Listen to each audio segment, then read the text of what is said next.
clouds ablaze, moments that steal the mundane's haze. No fear, no hold in this maze. Reach the peak of these wild days. It lives, Friday night lives. You die, but Friday night lives. Hosted by Deadbeat Radio, Stuntman Mark and Rambo Rap.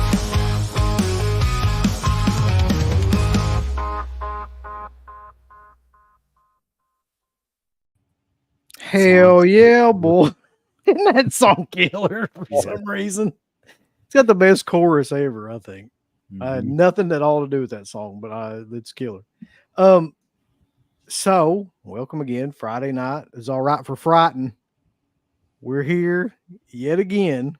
Rambo, Mark, it's good to have you guys on. I have no agenda for tonight. I have really nothing to talk about per se. The chat can dictate what we talk about, or if there's some shit that y'all want to bring up. The only real thing that's been going on lately is the couple of releases that were announced today, and other than that, there's not a whole hell of a lot. And then The Crow came out, so which everybody says is horrible. Big surprise. Well, I mean, to be fair, everybody said Alien was killer before I went and saw it. Yeah. So I don't know. I mean, I'm gonna be honest with you guys. I never liked The Crow. The Crow is not a movie that I gave a fuck about.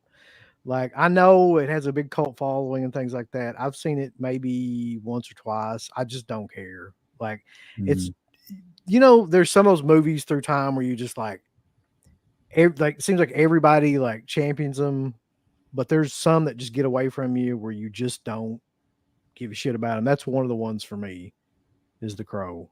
Like, I never really cared that much. I mean, I do a little bit more than you, I guess. Like, I did grow up with that one. That was a VHS staple for me. I wore that VHS out. And the soundtrack is amazing. But I mean, most 90s movie soundtracks are pretty good anyway. But yeah, I kind of get it. It's one of the best adaptations. I think it's probably one of the best ones we will ever get, considering how the new one looks and all the sequels that came after. Even though the sequels technically weren't adaptations of anything. But yeah, what about you, Rambo? You're a Crow guy? I do really like the film, but it's hard to watch because I think it's a very well-made film. I think there's really good look to it. I think Brandon Lee does a wonderful job. I think it has a killer soundtrack. It just pissed me off with the incompetence on the making of it, because that's what killed Brandon Lee. And I really liked his stuff. I really like Rapid Fire. I love Showdown Little Tokyo. I wanted to see he was really going to steep out of his dad's shadow. And I mean, obviously the movie, if it wasn't him, it was going to be someone else who's starring it. It was whoever didn't pay attention enough. I've just said, yeah, I'm being selfish. I wanted to see more Brandon Lee. I wanted to see what his career really would have.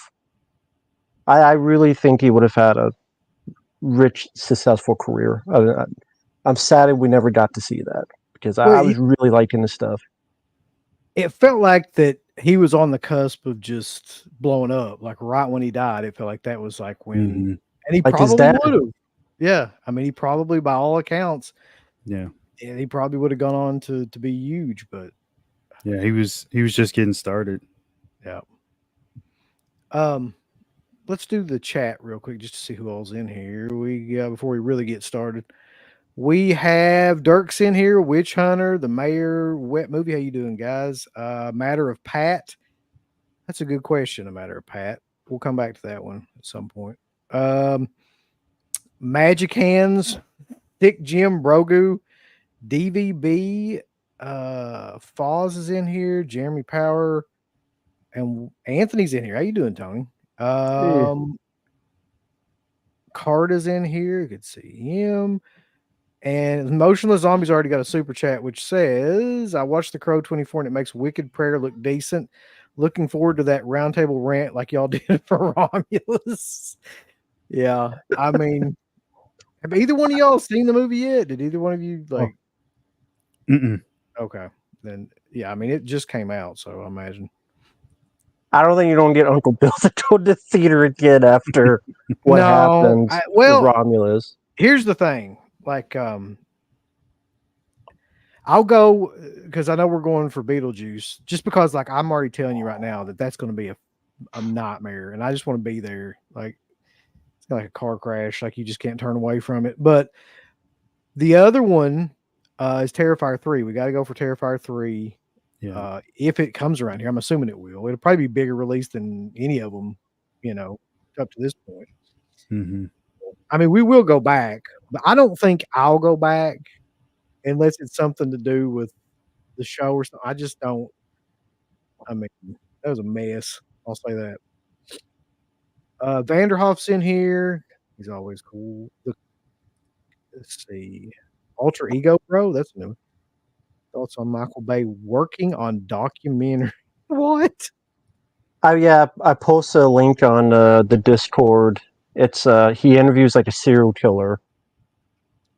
Oh, the shit explode behind him and stuff. There's like a green screen and like there's ninjas and fight sequences. No, God damn, Gligblob just coming in hot, ain't he? Hold on 1 second. Oh, I see. Oh my yeah, god. Let's go ahead and get him out of there. What?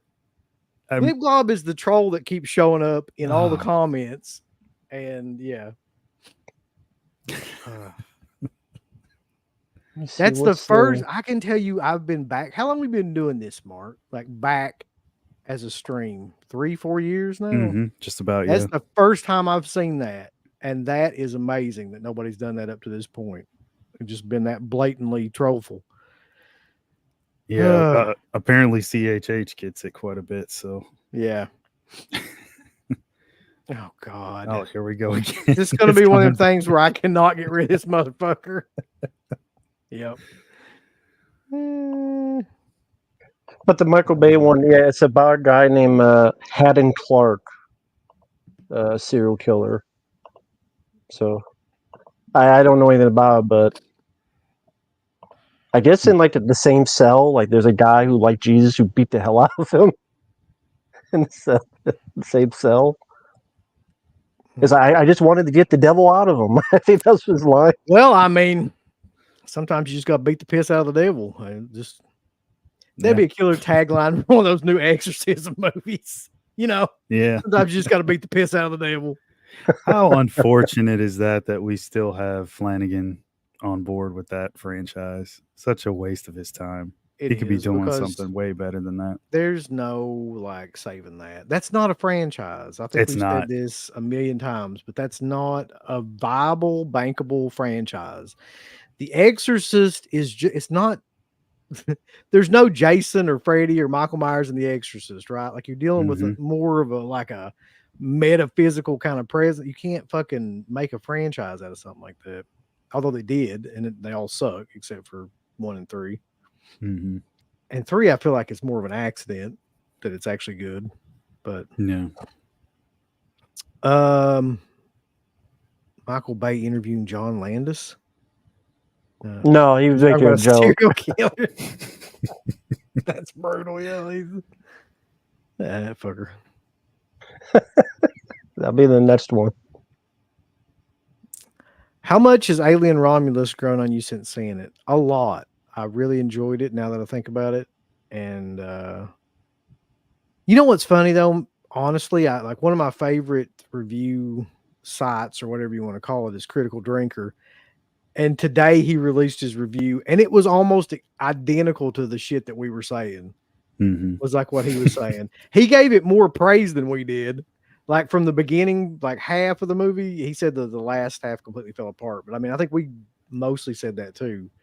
But I don't feel like it's like, it fell apart in the first half too. Yeah.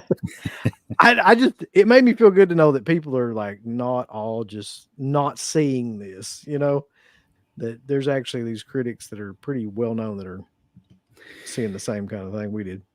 Yeah. I mean, the night after the stream, I was thinking about it and I'm like, man, did we go in too hard on that one? Like, were we a little too rough maybe?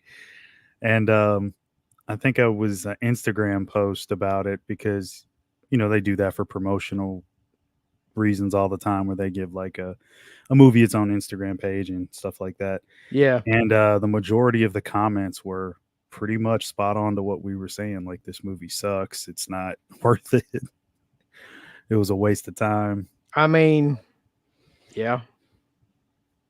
I feel really, really bad for going to see that movie at this point, but at least I did get to have a really memorable theatrical experience. Mm-hmm. Yeah. Maybe it'll grow on you like warts. Yeah. Carrot Top's in here. He says his first film featured chairman of the board is a truly underrated gem. True. On a side note about that movie, the one thing I always remember is the great Norm Macdonald. I don't know if anyone ever saw when he was on The Late Show. Mm-hmm. Is that board spelled B-O-R-E-D? He like there's that thing where it's like he saves the whole interview because what's her name? Courtney. God, man, she was in summer school and Melrose Place, and she sucked. She was just kind of a vanilla white woman. Like, anyway, she's on there doing the interview, and that's who she was talking about. Like, she was in the movie with Carrot Top, and she started talking about him. And he goes, "You know what would be a good name?" And she's like, "What's the name?" Or Conan was like, "What's the name of it?" And he goes, "You know what would be a good name for it? It's got Carrot Top in it, right?" And she goes, "Yeah." And he goes, "Box Office Poison." Norm Macdonald. That's like one of the best interview segments ever. Another great one, if you want to find it, it's completely un-PC, but it's like amazing, is Don Rickles on Letterman with Denzel Washington. Like, this would have been the 90s, I'm betting, like early to mid 90s. It's just insane, like how quick that guy is. Carter's actually got a legitimate question. With so many bad movies, who are the best filmmakers right now? Well, Flanagan's one of them. Unfortunately, but he, like you said, he's tied up in a bunch of bullshit. Really, I mean. Mm-hmm. James Wan. Yeah. M. Night Shyamalan. Oh, no, definitely not. No. I mean, Tarantino's always good, but I mean, he's got one more movie left in him, he says. So, yeah. I mean, there's always guys that when they come out with stuff, like, it's almost like you have to see it. But there's not many guys left. Tarantino's one of them. Lynch, or did I say Lynch? Not David. Fincher is another one. Chris Nolan probably. So I mean, there's a couple of guys, but that list is dwindling really, really fast. Yeah, everybody's getting really like up there in age, or they're passing away, or it's the better question, I think, would be the younger filmmakers on the horizon, and not just horror guys. I mean, just filmmakers in general. That's tough because they don't let anybody do films other than on a mainstream level, other than like superhero movies and sequels and video games and shit like that. So it's like, how do you never really find? Because those guys don't get famous. The directors of those movies don't get famous because the movies themselves are the star. Like, who directed Deadpool versus Wolverine? I have no idea. That was Sean Levy. So, I mean, he's not going to get any credit for that movie. Ryan Reynolds and them fuckers are going to get credit for it. Yeah. But I'll tell you, Oz Perkins, I think he really, to me, with the last two things that he's done, show that he could seriously be a director. Yeah, and I saw he's already got his next film. I guess it's in production now, or probably in post at this point. Saw like a little teaser for it, so that's cool. I mean, it's nice to have somebody else to, do original stuff and look forward to that. The Cronenbergs, both of them. Oh, yeah. Brandon more so now. I mean, He's sort of I think- taking the reins of the family name. So yep. Yeah. Let's see. Lucas wants me to say this line, which I am a whore, so I will do it. For £5. That's cool. Wonder what that translates to.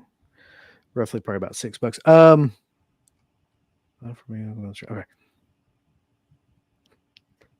He's not a slave, and you're not traitors. Look at the way he stands. Probably ex-military. Wait, need more firmly. He's not a slave, and you're not traitors. Look at the way he stands. He's probably ex-military. There you go. That's for the sequel for Django Unchained. He's playing Leonardo DiCaprio. Jesus. Nah. We could say it, be remarkable black. We allow. yeah, we could. Is that how it works? All right. I've been told. That's why we yeah. Uh, Yeah, that's true. I forgot about this, but Ty West is legit current director. Rambo thinks so for sure. oh yeah. It's cool. I always think of that. Hey, we all have our preferences. Oh, speaking of which, I was fucking around last night and ended up watching In a Violent Nature. And this is the Okay. first time I'd seen that movie. Mm-hmm. I'm not sure how I feel about it still yet, but I will say that, like, in terms of disturbing, like, sequences, really gave Terrifier a run for its money, especially the scene with the wood chopper thing. Mm-hmm. Yeah. I was like, God damn, they really like went all out to make that as just Yeah. insane as possible. Yeah. What about the? The yoga lady. Yeah. Yeah. I mean, yeah, I was impressed with the effects, but it's like Lord of the Rings. It's just a guy A lot of walking, walking. a lot of Mhm. walking, a lot of fucking like, and it just, there's jump cuts from like one part to the other. It's like he, transports through time or something. Mhm. It's a very odd Yeah. movie. But I mean, if you like gore, and in some scenes it kind of reminded me of Hatchet. I'm just kind of like, I mean, one thing I did learn from that movie though, that I would have never thought in a million years, but God bless her because we've had her on the show, is Lauren Marie Taylor can still act because she's in the last like 10 minutes of it. And she does a great job basically giving a monologue because the other girl's not speaking or anything. Mhm. And acting, her ass off for the last 10 minutes of that movie, I thought, which I didn't expect. So I was curious, what did you think of that last 10 minutes? Did you think if it needed to end that way? Did you think it stopped the film, or did you like it because of her acting? I just was amazed by the fact that she could act like that. Because a lot of times you'll see people like that try to come back and be in genre films, and it's almost like they forgot how to fucking act. Like, Mhm. Ellie Cornell's a perfect example of that to me. There's been so many of them that have done that like Danielle Harris is another one. I don't think she's worth a damn anymore. I thought she was an amazing child actor, and she comes back now and tries to act, and you're just like, no. I don't know what changed or Is it? whatever. You think it's more so her, or is it a combination of the stuff that she's choosing to act in? Like the material Well, that's usually true. isn't It's too great. So, yeah, you're not dealing with like the Shawshank Redemption or anything. She's not getting yeah. scripts from the greats right now. Probably getting scripts from people she meets at conventions. So Right. I mean, I did like In a Violent Nature. I do think I could use maybe one more pass with editing, but I did like it for what it was. yeah, I mean, it's like I said, the parts of it that worked, I thought worked really, really well. It's just a very odd, like how much just filler there is in it. Just, Yeah. I guess Yeah. it's to set up mood, like kind of like. I Mhm. guess that's the point, but you're just kind of like, there's a lot of walking and shit in this fucking movie, and scenes go on forever. It just, I don't know. Yeah, I mean, if you like looking at a lot of trees and stuff, like Yeah, it's really good for that. But not to say that that's bad or anything, because the cinematography I think is solid. I do like the fact that it's all exterior sequences. it There's is. almost Yeah, maybe like Maybe one one or scene. two Yeah. where they're indoors, but the rest of it is all like forest and stuff like that. So I mean, Neo, I would say wow. Neopunk. Yes, I did like it because I saw Sasquatch. What the hell? Sunset. That was a lot of walking and cinematography as well, but it was also a lot of other stuff. So Sasquatch Sunset or what? Sunset yeah, Sasquatch, Sunset Superman. I have to watch. Yeah. Sorry, go ahead. it's like Ari Aster's movie. Sounds like something he would make. Oh, like Bo was afraid. Yeah. Now, this question too brought up something that I was curious about too, for you guys especially, since I think you guys are way more fans of the Alien franchise than maybe I am too, especially the later movies. What is the worst Alien film in your opinion? Is it this one or is it another one? For me, Alien 3 for the story and what it did to aliens. It's better made than something like Romulus, but I just hate the story so much that Is when that that even film is counting what. AVP? Yes, I hate the story so much. I don't like what it did to Hicks or Newt or Ripley or Bishop because I love that film so much, Aliens, that it just it pretty much said, "Hey, you're a fan of it? Go piss up a rope." That's what it felt like in Spirit. So in Spirit, that's why I hate that film so much. It's not the worst made film. It's just I hate its story so much. I hate what it did to the characters so much. And one of the reasons I love that film is the characters. So, but yeah, that's. I mean, really, that's what you're doing? But Mm-hmm. It is like weird because it took it in a whole other direction. Like it was like a feel good kind of movie. Especially Aliens was kind of like, completely action hero, satisfying ending, takes on everything, wins, saves the kid. And then that movie is just dark as all hell. Like everything dies, everybody dies. Like they're dead at the beginning, everybody's dead at the end. It's just, Mm-hmm. yeah, brutal. Yeah, it'd be between Alien 3 or Romulus for me. I still haven't decided which one I dislike more. Yeah. yeah, I hate to say it, I'd rather watch Prometheus and Resurrection over Romulus because Prometheus is bad, but it tried to do something different. I just don't think it was done that well. And Resurrection is more goofy and stupid, but it was more fun than Romulus. Romulus was just a bad cover band that you never want to listen to again. Yeah. Let's see. I have to skip all the way down to the bottom just so I can keep up with what's going on. No, CK, I never saw the '90s hit Rock with Charleston. You never saw that? No, That's I've heard of actually it. it's actually a Did fairly you see decent it? show. Yeah, like that used to be on around the time In Living Color was on Fox. Really? I used to watch like both of them like right around the same time. What was it about? Do you remember? He I'll have to was look at. I want to say he was like a garbage man, or it was kind of like a Roseanne style show with Charles S. Dutton as the lead, like a Mm-hmm. middle class sitcom from that time period in the 90s. Yeah, his wife was like a nurse, and like it was like you said, like a Roseanne or Cosby Show type of show. Something Oh, like you that. saw it too. I vaguely remember it. It was like 91, 92, somewhere around there. Yeah. Damn, I was that so hard. young though, like it's very like faded from my memory, but I do remember it slightly. I didn't And, really watch it that much. and people saw in the chat. Guess I'm the only motherfucker that never saw Rock. I didn't know it was such a big thing. I have to check it out. Yeah. Matt, it's Fantastic Matt. It's not trolls. That's plural. It's one dude like making multiple accounts that is trying to Mhm. be a troll because he has no original ideas. Let's see. I have to go back up now. While you're doing that, the Charles Dunn thing I remember also is one of the Guillermo del Toro films I liked, which is Mimic. which I know he had a problem with the studio. I guess the Weinstein screwed it up, but yet that's still one of my favorite films he did.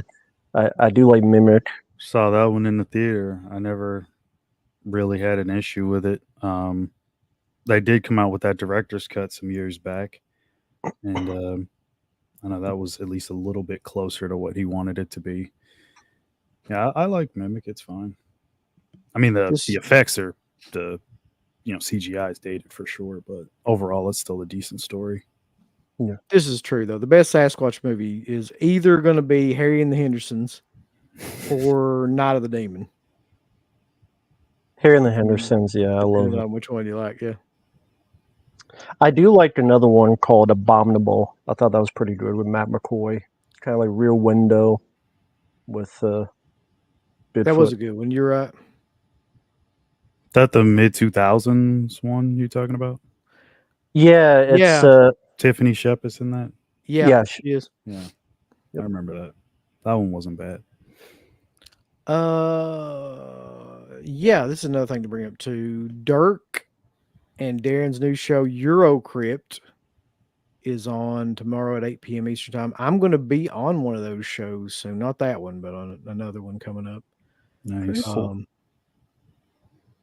Those guys are awesome though. Yeah, let's talk some Italian horror, Dirk. I know you're in here, man. Shout out to Dirk. He knows his Italian horror. Did you hear that the director of Everyone said to fight Disney to keep the ending with the pregnant girl's baby turning? I would imagine. I would imagine that. Yeah, I could see that. You know, what I'm surprised at is that he didn't have to fight Disney about how many vulvas are in that film. Golly, that's like a friggin' listen. Go back, get a notebook, and just see how many times something looks like that part of the anatomy in that film. It's at least 5 times. It's just overwhelming. Oh yeah. But isn't that every Alien film? H.R. Giger. The weird thing about it is I didn't notice it that much in the others, but in this one, it was like it was purposely like trying to be as close as humanly possible, like to that. Yeah. He should have lost that fight. I wish he did. Well, I mean, I put that thing on the Instagram. I don't know if you guys saw that the Ash thing was Ridley Scott's idea. I knew it. Oh yeah, yeah, it made sense. Yeah, give it to a guy who hasn't made a good film in like a decade. Congrats. Let's see here. Huh. Have you ever seen Anguish, 1987? I remember that movie. I think Blue Underground put it out. Yeah, Blue Underground. Is that Zelda Rubinstein in that? Yeah. I believe so, yeah. Yeah, I remember it. I'm pretty sure I still have the Blue Underground DVD. I think I have like all my Blue Underground DVDs, but yeah, I remember that one. Haven't seen it. I've heard of it. I know it's like there's a movie within a movie, like Pirates in a movie theater. Yeah, I've heard of it. Never seen it though. Yeah.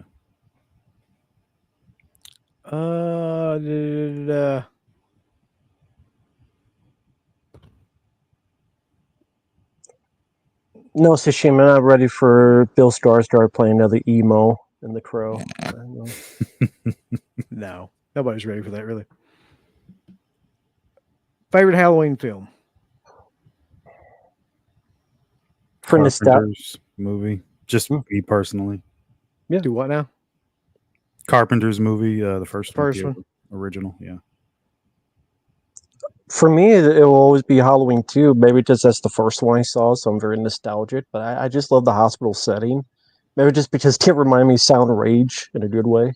So there you go, Sound Rage. There's my answer. That's my favorite Halloween film. Sound Rage. Chuck Norris fighting Michael Myers. There you go. Kicks Michael Myers' ass. Here's a hot take on that one though. Lately, my favorite Halloween film has been Part 6. So, like Rambo's head's gonna fucking blow off. That's fine. Well, what do you like about it? Just what was it? Just I, bad. I was gonna say I know you're Um, trolling. You can't be serious. No, I really legitimately love Halloween 6, but like it's not my favorite. That's true. I would even put like Halloween 4 above it. And a lot of people think that movie is boring as shit. But like to me, that movie brought back that was the first movie that brought back the tone or was trying to bring back the tone of the original. Before that, the second one was like just all out fucking slasher, everybody dying and stuff like that. The third one was, what it is. It's great, but it's not a Halloween movie in the true sense. And then that one tried to come back around and just be that type of movie. I don't know what the hell happened to part 5. But Yeah, 5 was it's a big disaster. That was a rush job, is what it was. well, But no, you got a director that was so good he got fired off of the Omen 4. That's how good he is. that takes a lot. Yeah. yeah, 4 and 6 most definitely have that fall Halloween time feeling all throughout. So I I fucking do hate like part that. 6. Fucking hate part 6. So I mean, The I don't ending is know. really bad. I will say that. I will tell you this about part 6 and the reason why I like it. I was thinking about this the other day. Like, if you had to pick a film of any genre that encapsulated the 90s, that you like, if you were showing somebody, like, hey, like, this is what the 90s looked like, what would it be? And one of them that came to my mind was Halloween 6 because, like, everybody's dressed and acts and has, like, there's Beavis and Butthead references and shit. And, like, it just encapsulates that time period to me. Like, everybody's in flannel. Everybody's fucking Mhm. like kind of alternative-y looking, like, but kind of like Hot Topic alternative, which was really what was going on around that time. And the way they speak and everything is like that. But I mean, that's why I think I like it more, is it just reminds me of that time period. They were just coming out of the grunge era and all that. Yeah. Yeah, I know what you mean. It does have a good Halloween atmosphere. And then there's the scene with the old woman that tells the story about, the original Halloween and all that, which I thought was pretty good. Now, Paul Rudd he should not have been in that movie. I don't know. He's just not good in that movie. Mm-hmm. He sticks out really, really bad. Yeah. I like the guy blowing up. I like that scene. I'll give you that. Yeah, yeah. Good kill. Yeah. That's exactly what I'm saying. They've been in a mosh. Sam Goody.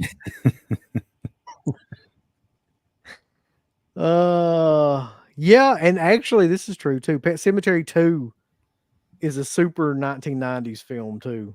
It really Mhm. does have that look. Oh yeah.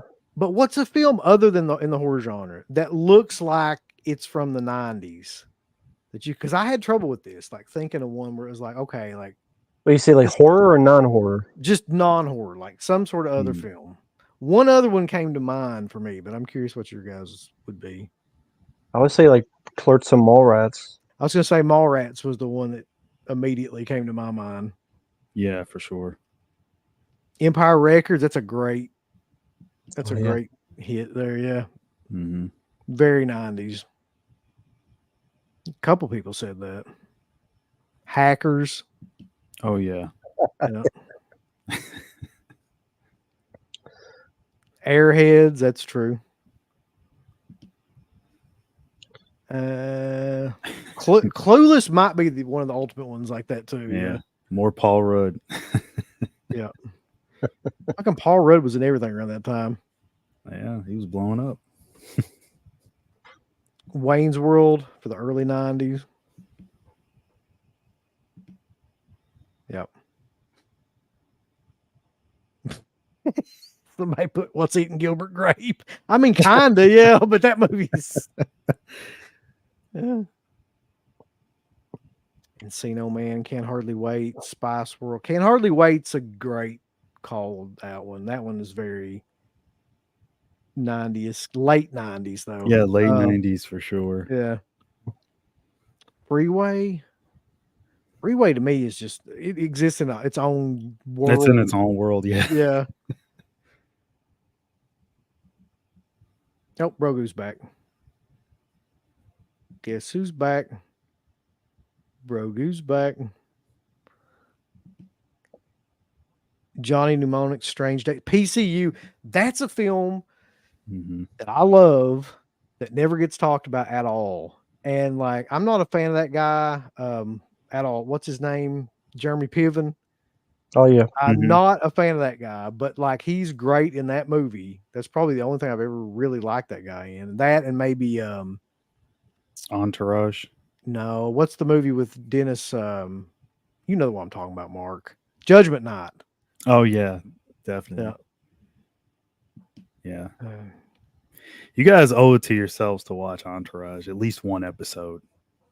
can't do I it. guarantee you'll become a Piven fan if you're not. well, Oh, a biodome, Biodome is yeah. bad 90s. I mean, to me, like it to say like what's a movie that would like encapsulate the 80s.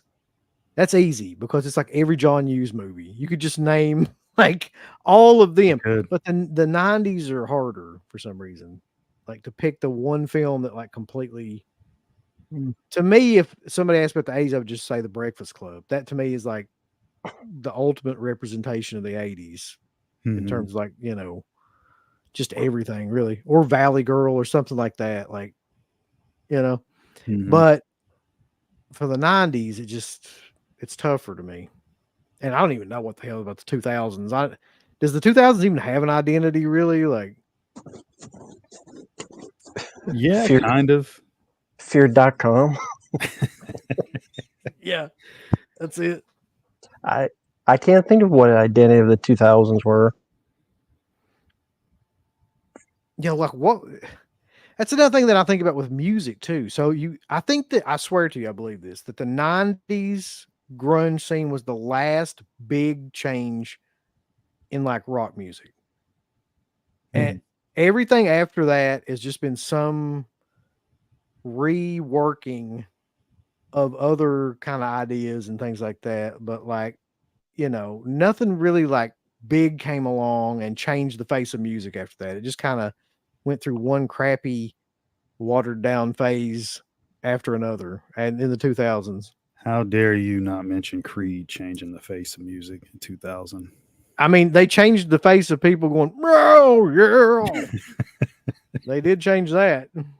I love Creed. I can't even lie, but like, in some like a weird, ironic way, I love Creed, but I don't think they changed music. I just think they fucking. No. Uh, I guess really after grunge, probably the next one was auto tune because everyone yeah, uses auto yeah, tune. that's true. God. It's the Even worst. country singers are using auto tune. It's the weirdest shit, man. I Like a hate that country shit. accent and auto tune is just, it's bizarre. I don't know. I don't know if anyone in the chat knows when did that start where they used it so much. I'm not saying it was never used before, but like, why is it used everywhere now? Because nobody I don't cares. know. Like nobody can sing number one. Like they don't care. I agree. I 100% agree with this. I do. I think I've said this before too, that Jim Blossoms are the most underrated band in the 90s because they were like an upbeat band. They were the anti kind of Nirvana, but like their music was great. But nobody Mhm. paid attention to them that much because they weren't grunge like, Alice in Chains grunge or Nirvana or Pearl Jam or any of that stuff. Mhm. Yeah, I guess when I think of music from the early 2000s, it's all like I guess you'd call it new wave metal. Like you got like Linkin Park kind of started their thing, and then you had so many. That's all I saw when I was watching Headbangers Ball. Like around that time, it was Mudvayne, Drowning Pool, bands like that. Like that seemed to be like the sound, and that lasted for quite a while and popularity. It was, I would say, from like the early 2000s all the way up to like maybe 2007 or 8. That was Yeah. like the sound. Most bands kind of sounded like that. There were a few that differentiated themselves from that, but The not many. new metal movement, as they called it. Yeah. Hmm. I remember when somebody brought up Static X. I remember when they came out, that must have been the time period where, like, you know how there's some point in your life where you're just kind of like you're going along with everything that's new and you're Mm. following new stuff, and then at some point something just happens and you're like, fuck it, I'm just getting off. I'm not following this any of this new stuff anymore. That was the moment. Like whenever Static X and Corn and all that shit started getting popular, I was just like, I'm not following this. I Like, did get sucked into it, probably because I'm a little younger, but I did get sucked into it a bit more. And I had so many movie soundtracks around that time. Of course, the Queen of the Dam soundtrack is probably the most notable because I think Static X had a song on there and so many other bands. Like, but yeah, it wasn't the worst time ever, but yeah, I'll take that over a lot of the newer stuff that's coming out. oddly, yeah. I mean, I agree with that. Looking back on it now, I would probably listen to that more than I would like whatever the fuck is passing for music now. Yeah. But let's see. God damn, this chat's fucking on fire tonight.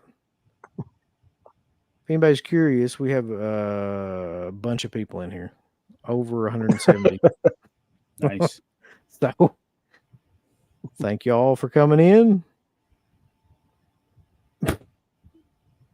Okay. All right. It's an interesting name that you've chosen. Love one another. I wonder if that could possibly be a troll. We'll find out soon. You know, sometimes it can be amusing. Sometimes it can be really fucking aggravating. One question I wanted to ask, because I saw a video recently about this. Did either of you ever go to one of the, and this is random, but those Halloween horror nights, like a Universal? There's like, they did like one night, one for like Halloween 4, one like based on other movies, Texas Chainsaw Massacre. Did you guys ever one time go or even think of going? No?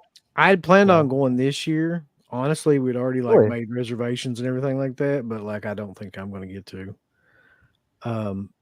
Because I you wanted to that's try it out, or was there something specific there that intrigued no, I you? just always wanted to go there. Because some of their setups that they got are amazing, and they usually do a bunch of different like, film setups, like classics. Like you walk in and it's almost like you're on the set of some of Mhm. these films, and I just always wanted to go to that.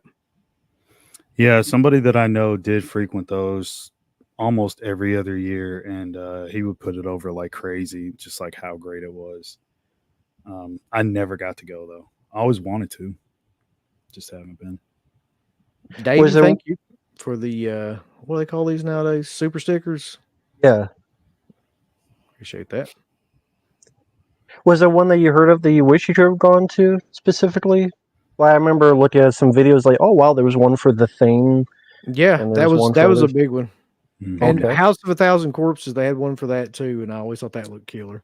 Yep, I that mean, was one of the most popular ones from what I've heard. don't get me wrong. Like we're all talking about Rob Zombie and shit, but like the look of House of a Thousand Corpses is still to this day amazing to me. And the first half of that movie is still pretty amazing to me. It's just he fucks it up in the end, like he does everything. Hmm. Yeah. What's the last rock band? Probably, unfortunately, like something like Maroon 5 or some assholes like that. It's going to end up being somebody like that.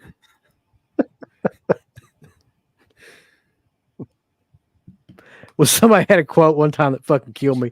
Moves like Jagger, music like shit. Uh, I keep seeing this movie at Walmart. What the fuck is this? Deer Camp 86. I mean, I thought it was pretty decent. It's pretty much. There's really no reason why it takes place in the 80s. It's really used for a gimmick, but it's just group of people go to a cabin, and there's. If I don't explain, it's going to sound really boring, but uh, I thought it was like tongue in cheek type of movie. I just keep seeing it, and I have no idea. Didn't even know it was out or anything like that until I saw it a couple times. down Yeah, there. I thought it was a decent independent film, but I don't know if the people liked it. So, but yeah, I have low expectations considering some stuff I've seen. Yeah, I mean, I know what it is, but I haven't watched it yet. That was like maybe a year or two ago that one came out, right? This year, Was it this year? Oh, okay. I thought it was like a year or two ago. Hmm. Let's see. Somebody said Metallica was the last band. If that makes sense. With whatever album they put out, it's going to go platinum at this point. oh yeah, I saw you stream the other night praising some kind of monster. You guys love that. That's That's why I one of love the Ty best. West. One of the best documentaries and one of the best albums, Saint Anger. You got if you haven't heard it, check it out. It's just the drums on that are great. So I was hoping somebody would bring this up. Carter brought up something that I wanted to talk with you all about anyway. So let's share my screen real quick. Yeah, And everybody knew this was coming, but I kind of did shit my pants a little bit about this. Not this, not the Crow. 20, not the Crow 2024. No. The it just came out and they already released Visible. it's already on, like, yeah. I'm not signing up for fucking Facebook, I'll tell you that. Get away. Quit. Go away. Well, anyway. Motherfucker's like, go. Son of a bitch. Make it go away, Mark. You know this stuff. I can't. I don't have control. I thought I had it. I thought I had it to where I could show it. Facebook fucking cod blocked me. Damn Elon Musk. Fuckers. Hold on. I'll figure this out. So But yeah- Second Sight announced the release of the and all the specs and everything for the Blair Witch Project today. Mhm. If I can find it on here in some viewable fashion. Yeah, of course, it was kind of spoiled because Imprint was releasing Blair Witch 1 and 2, and the guy said, no, don't buy that. Yeah. Something is coming. And it's going to be released in November. It is, what is this, two? There's a limited edition with like a book and a bunch of other stuff, and then there's the 2-disc Blu-ray. It is a Blu-ray. Yes, I actually did pre-order. Granted, they charged me twice. Thank you, Diabolic DVD, for charging me twice. Because I never used their site before, and then they charged me twice, so that was cool. But yeah, I got the limited edition because it's a personal favorite of mine. But there's a feature-length documentary. There's, I guess, 2 versions of the film. The festival cut, which I'm guessing is the maybe 2.5-hour cut. I don't know. And then there's the cut that they, I guess, better picture quality. And yeah, they say a feature-length documentary, the stuff from the old DVD. Yeah. So yeah, I'm a sucker for that stuff. And Second Sight does good work, and I love the film. I loved it ever since I saw it on VHS in 1999, actually. I think for the past at least the past 20 years now almost, people have been wanting an edition of that film to come out that's actually worth a shit. Because like there's been a couple of editions, but they were very basic, very kind of there was never a real big special edition or anything like that, which is very weird if you think about it. Like one of the biggest films to ever be released in the horror genre. Mhm. So I don't know what the holdup was that forever. I'm sure it was probably the money situation with the cast and everything. Yeah, and people were there's a lot of complaints that it's Region B. The reason it's Region B is because Lionsgate owns it in the U.S. and they don't care about Blair Witch in the U.S. Right. So, I mean, I figured a lot of people had a region-free Blu-ray player, but I guess I thought wrong. Which I mean, I get it, but I bought one 10 years ago because there were so many releases overseas. I'm like, yeah, it's best just get one now. So, but Yeah. I mean, everybody should have one just in case. I mean, it's if you're a physical media person, you gotta get one. Does Second Sight have Book of Shadows included? no, No, There was a company. What was it? Imprint that did both of them. Yeah, Imprint has both of them. but I mean, listen. It's like CK said a while back. If it's between Second Sight and anybody else, it don't matter who it is. Go for Second Sight. Like Mhm. they've always got the best. And another thing I like about them is they always do a standard edition too. They don't try to fucking Yeah. just throw out like a limited edition and make everybody pay, $70. If you want to get the limited edition, you can, and they always come out with like another one that's reasonably priced standard.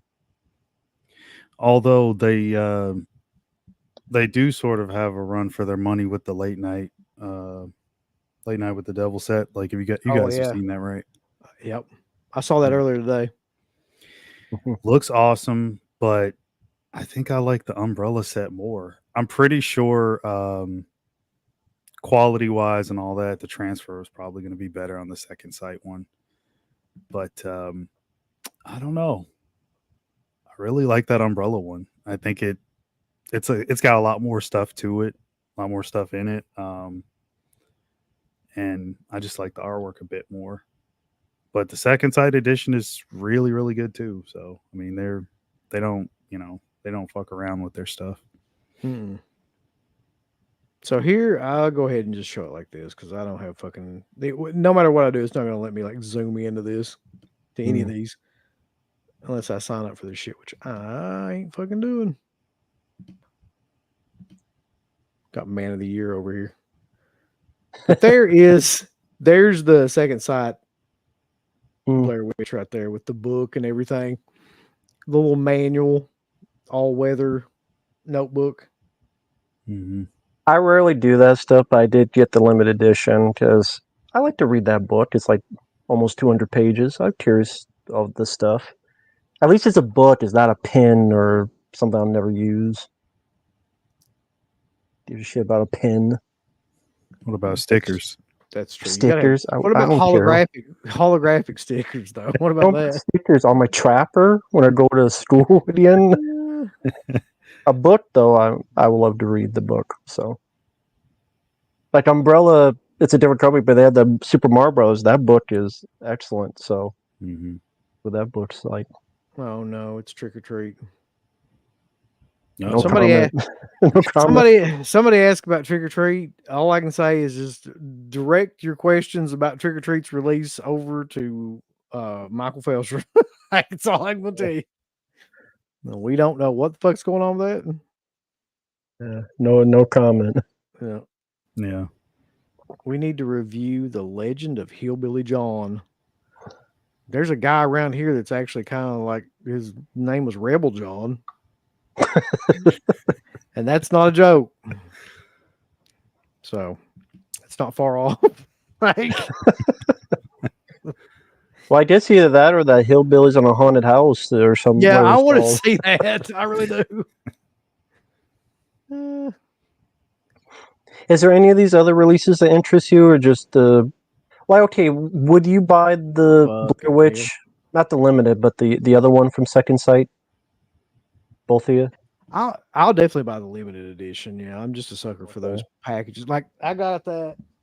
To me, this is the best.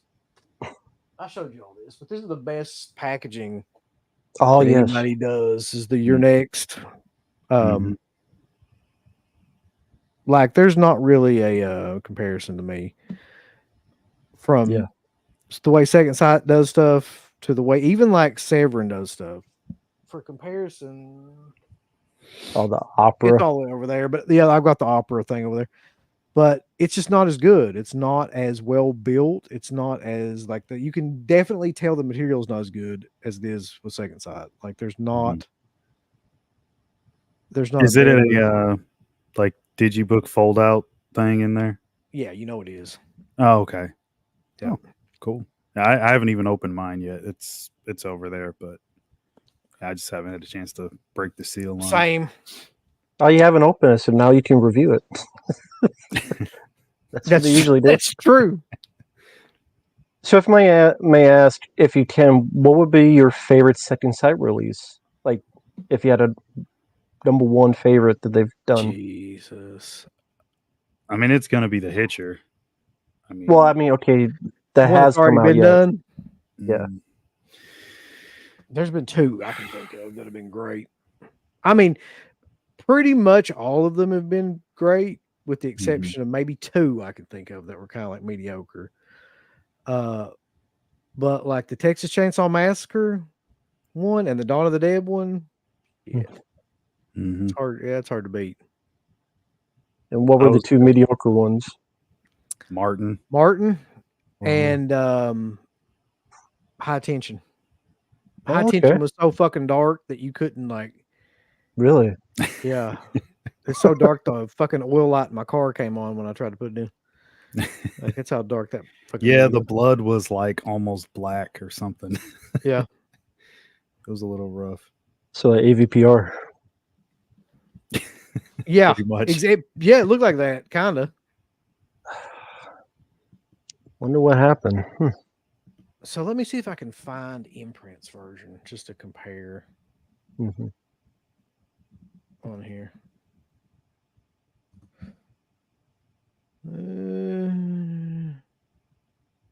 And hello, everyone everyone in the chat. Hey there, Preminator and Sean. Everybody. Hope everyone's having a good Friday night, despite Yeah. how fucking hot it is.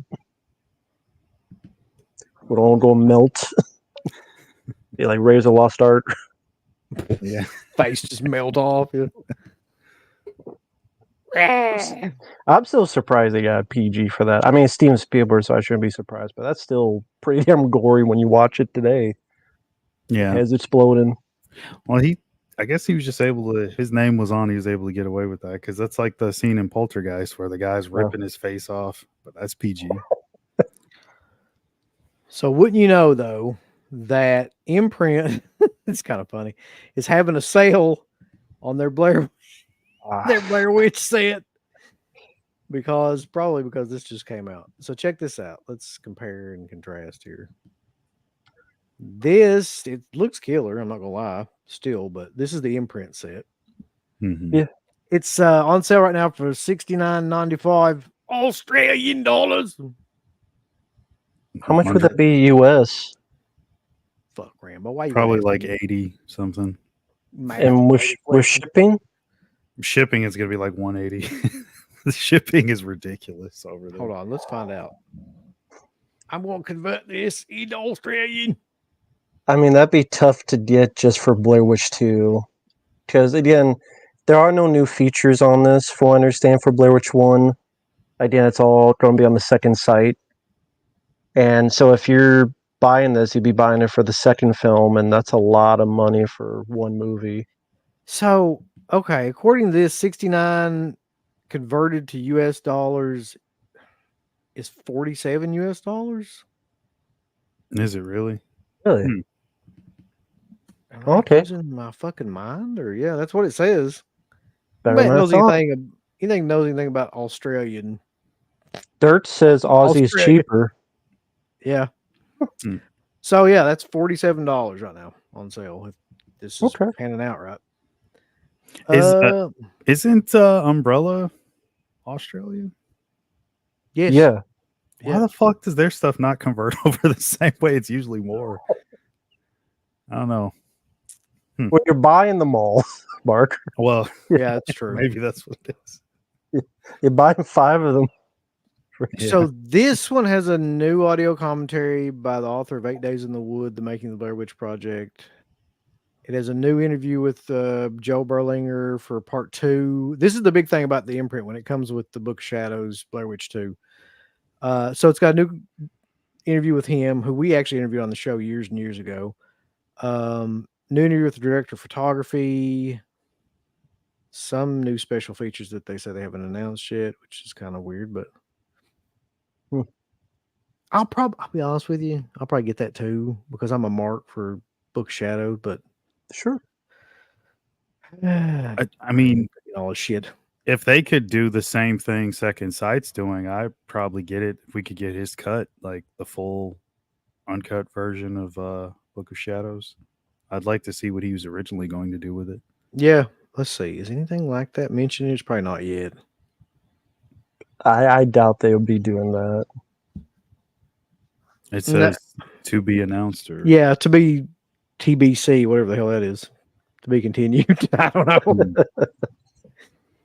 All right, now let's see. I can find something about. Let's see. Let's go to second sides. It's not a well. Is this a Blu-ray or imprint one? Is that a Blu-ray as well? I know second. Yes. Okay. Yep, that's a Blu-ray. Both of them. Yeah, someone's in the chat. Yeah, it's not a 4K.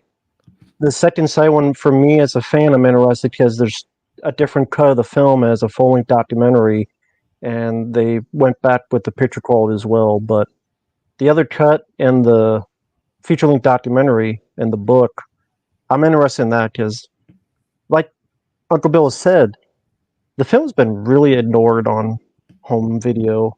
Like Yeah. nothing been done with it, and I'm like, about time. I mean, it was the right time for the anniversary, but Hmm. it's because so many people hate the film. That's why they figure that's how they look at it. A lot of people wouldn't buy it because it's such a hated film.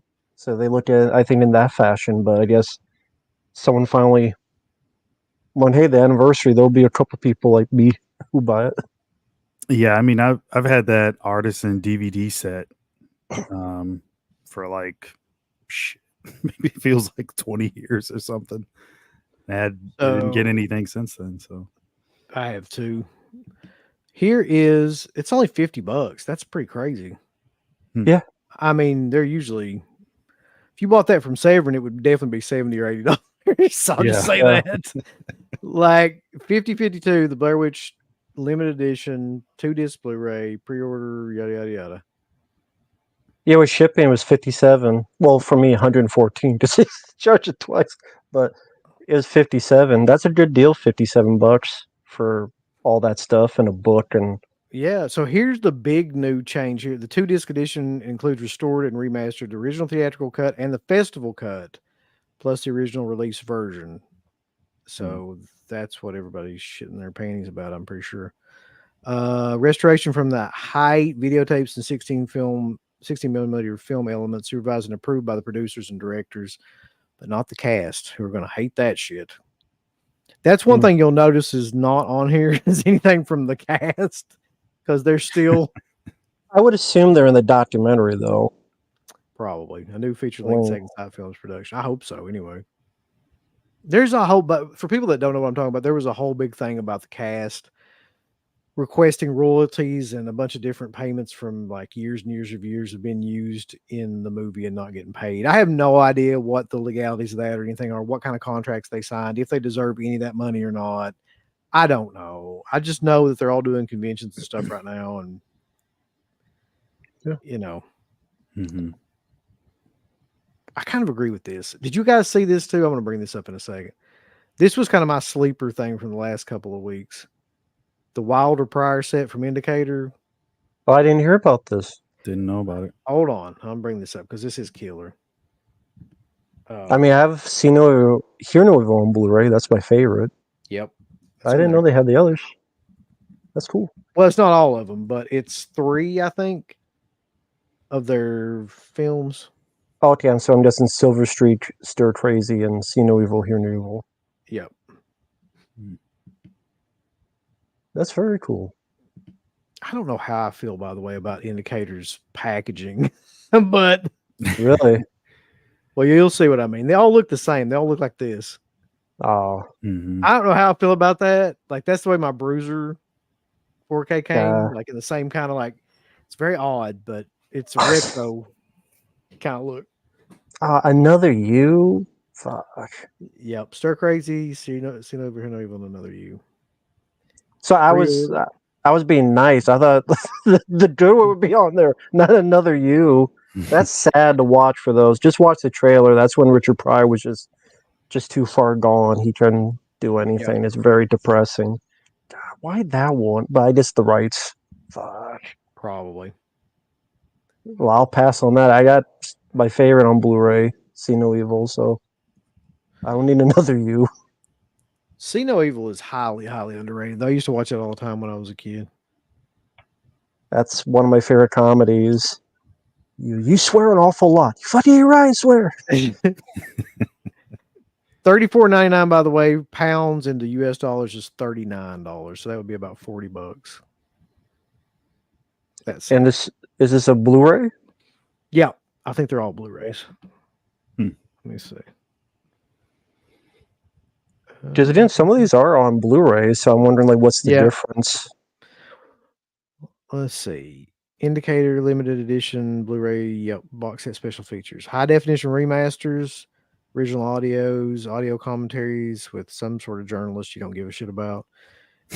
Interview with composers. Interview with Stuart Copeland, who's the drummer for the Police, who apparently did some of the score for See No Evil, Hear No Evil. Oh yeah, Making of See No Evil, Hear No Evil. That's archival though, documentary. probably like 3 minutes. Well, we know Yeah, we're in the my U.S. Yeah, location. Yeah, thanks for that. Need that fucking reminder. that's a weird thing. Do you know you're in the U.S.? No, I thought I was in Canada. Yeah, I don't have a ton of their stuff. I probably got like maybe 4 releases from Indicator, if that. Do you know what those are? Honestly, no. I'd have to go look. I don't know why Indicator sounds like a 80s horror film about someone in an electric chair. I don't know why. It does. What was the other big one that came out, Mark? There was another one recently. From Indicator, or are you talking No, about just in general. Late Night with the Devil? Yeah, that's right. Okay. Is that Second Sight 4K? Of the Blair Witch? No, Late Night with the Devil. Oh, we're gonna find out right now. Hold on. I should have just left that. I didn't.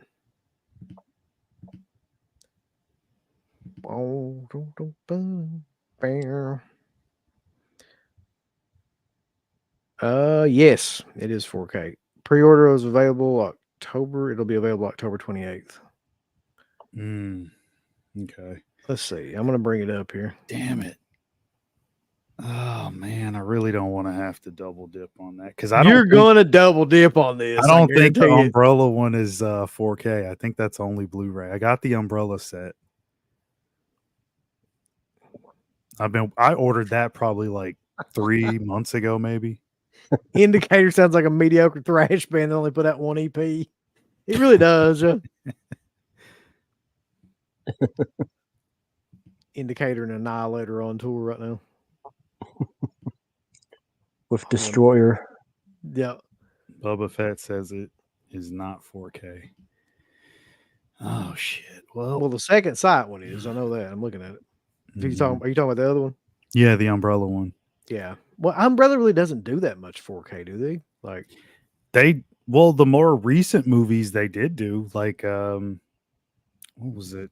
Talk to Me was 4K, and like some of like the newer movies that have come out recently, and this being one of them, I figured that they would have done that, but I guess not. Super Mario is 4K. Yep. Oh, well, there you go. There you go. 4 German copies. That's so cute. This is true. I mean, hell, if they had done something with it, I probably would, because the Germans go all out. It'll come with like a mini talk show. It'll be a mini TV or something. So let's look at what they got on this. I still am on the fence about this movie. Love that guy's performance though, but yeah, I mean, it's that ending for me. It's like the last 10, 15 minutes or so. That's iffy. Yeah. No, I agree. Lead guy's good. The movie's just kind of meh for me. Some of the stuff too, I just didn't like where they just did basically a rip off The Exorcist. Like, why couldn't they have fucking changed that around a little bit? Like, the possession scene and all that. And I mean, they could have finagled that into something else. I thought it was going to be more like the beginning where like Mike Ironside's narrating. I thought it was actually going to be like a documentary format, and then they just dropped it very quickly. Yeah. I wouldn't mind them doing like a spin-off movie where they do show that, because I mean, hell, even put Michael Ironside in it. That'd be interesting. Check out these cards, man. Mhm. Well, why would you That's- want them? I don't know, but that's wild. Like they look like 70s Mhm. like cards. That's pretty interesting. Like I don't give a shit about stuff like that 99% of the time, but something about that design is just I don't know. But anyway, that's what the set looks like, and it has special features, UHD and Blu-ray with main feature and bonus features on both discs, HDR, Dolby Vision. I did an interview with the directors, nude audio commentary with Josh Nelson and Alexandra Nicholas. A bunch of looks like featurettes.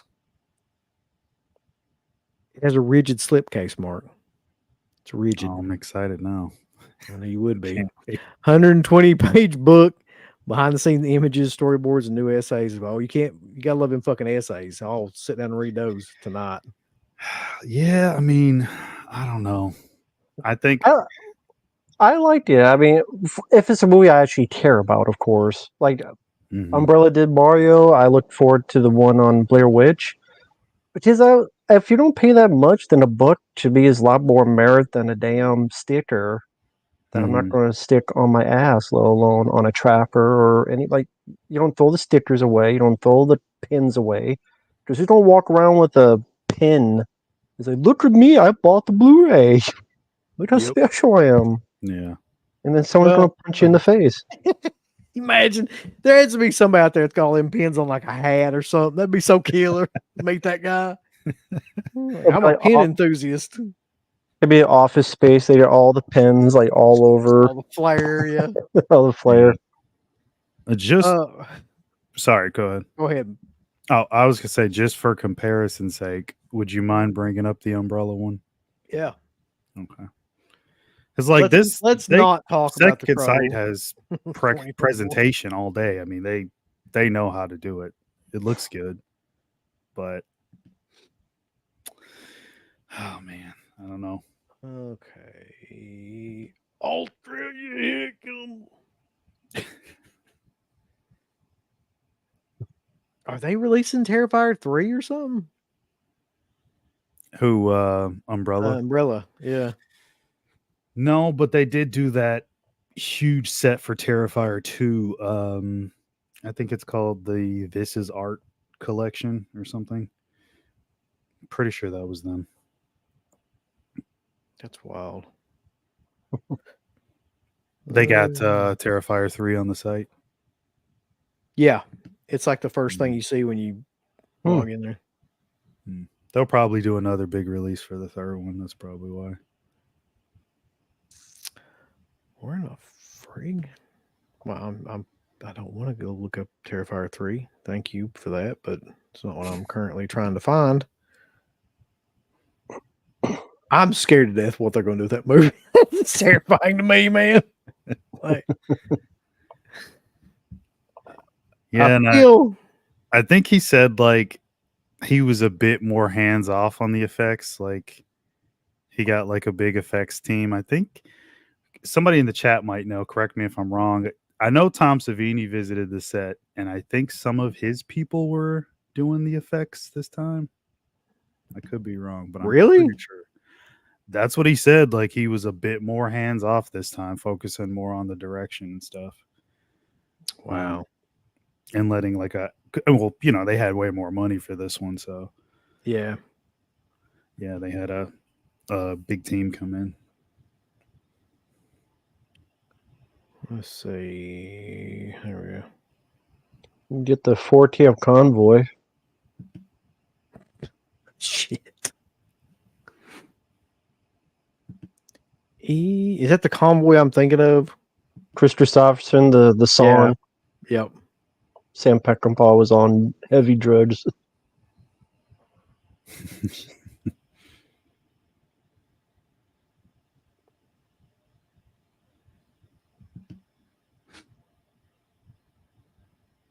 Pre-orders. Here we go. Jesus Christ. What the shit?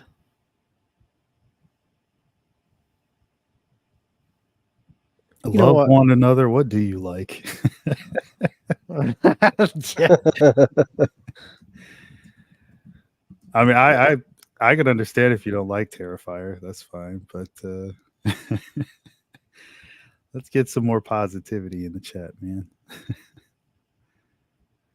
Real quick though, I'm curious while I'm trying to find this shit. In general, just in the chat, like, do you guys buy the limited editions of stuff like this, or do you buy the standard editions? Because I'm starting to lean more towards the standard editions, depending on what the film is. Really, Um, I do limited for everything just because I'm nuts. So you are nuts, Mark. We know. that's true. His eyes. So I gotta say, cool as ice, man. But I mean, it's more crazy if someone made that. I think that's more of the thing. Is like someone made that. Jesus. But, Yeah. You know, it's funny when Garrett came on. He's like, "Did you get the one with the hat?" It's so killer. But I mean, he read my mind. I would have gotten it, but it was sold out. Oh, I guess another one that's coming out, the Friday 13th 2 on 4K Mm-hmm. by Paramount. So I So guess they're slowly releasing them. I'm just gonna say I hate the way this website is set up. I can get like Late Night with the Devil, it's the trailer and everything, but where's the fucking actual? Hmm. Do you have to go into shop? Yeah, I think so. Okay. I mean, the website's super nice. It's just hard as hell to navigate what in the fuck you're doing. They got so much shit on there too. That's Yeah. the real problem. Let's see what people are saying here while I'm waiting on this. Limited edition. Matt says he only buys limited editions if it's absolute favorite, like the Hitcher. Everything else, no reason to spend the extra money. Standard mostly, Justin says. The other Justin Marino says mainly the limited. Love one number says slip covers are most important to me. I'm pretty sure that guy's just a fucking troll. Like at this point, I'm pretty He positive. says he only likes Bruce Willis movies. Yeah, I'm pretty sure. Limited edition. The only thing that is limited is the packaging. Oh God. If we get Ragnar and that guy in here, like the fucking heads will explode from the negativity. Those two guys are like, they're epic. Well, get a region free player. I mean, if you actually do have some stuff to buy, like there's something you like. I mean, you don't have to get one if you don't ever plan on getting Holy anything shit. Now region free. that is a nice addition. So I finally figured out where this shit is. Have you seen the Eyes Without a Face? Mm-hmm. Hold on, let's go over there. Yeah, there's quite a few titles on there I'm gonna be getting soon. I'm just waiting for them to ship out my last order, which I ordered like 3 months ago. That's the problem. That's it. By the way, stay tuned. Stay the fuck tuned to the Dead Pit, because I'm going to do a rant video on these fucking companies taking forever to ship all this shit. And there is like a bunch of them. And they're with their fucking shipping and also with their quality control issues here lately. Mm-hmm.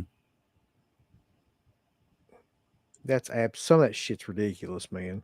So which is worse now, Error 4444 or Severin? Neat. Well, I mean, between Arrow, Severin, Air 4444, Cauldron, they're all shit. What did Arrow do?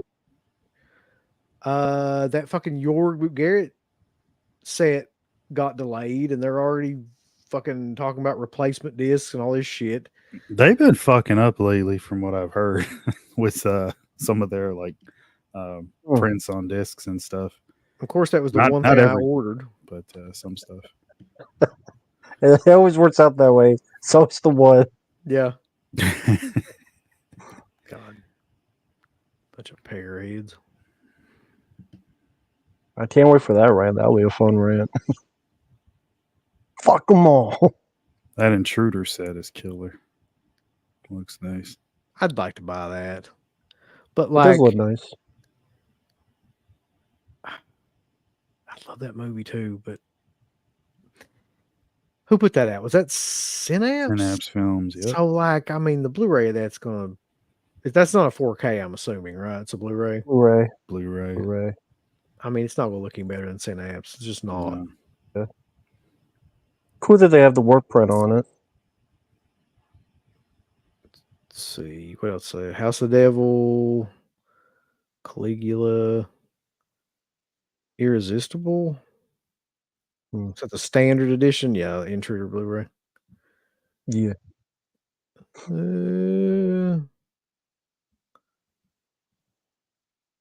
Where in the frig is it on here? Am I just completely missing the Late Night with the Devil? I hit view all, I think. It Okay. said view all at the top right hand corner. Yeah. But anyway,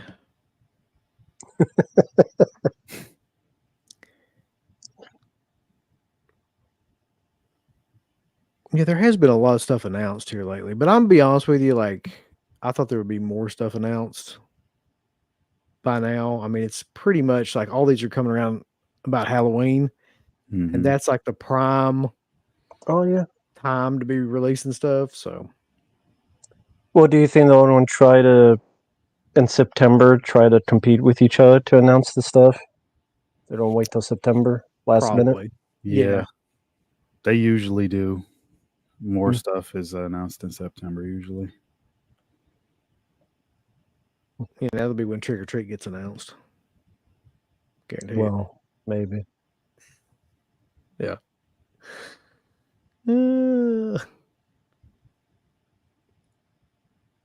Yeah, Synapse is. They're not really though, man. To be honest, like saying Synapse is one of the most expensive companies out there. That used to be true, but nowadays, like, there's at least 2 or 3 other companies that are more expensive.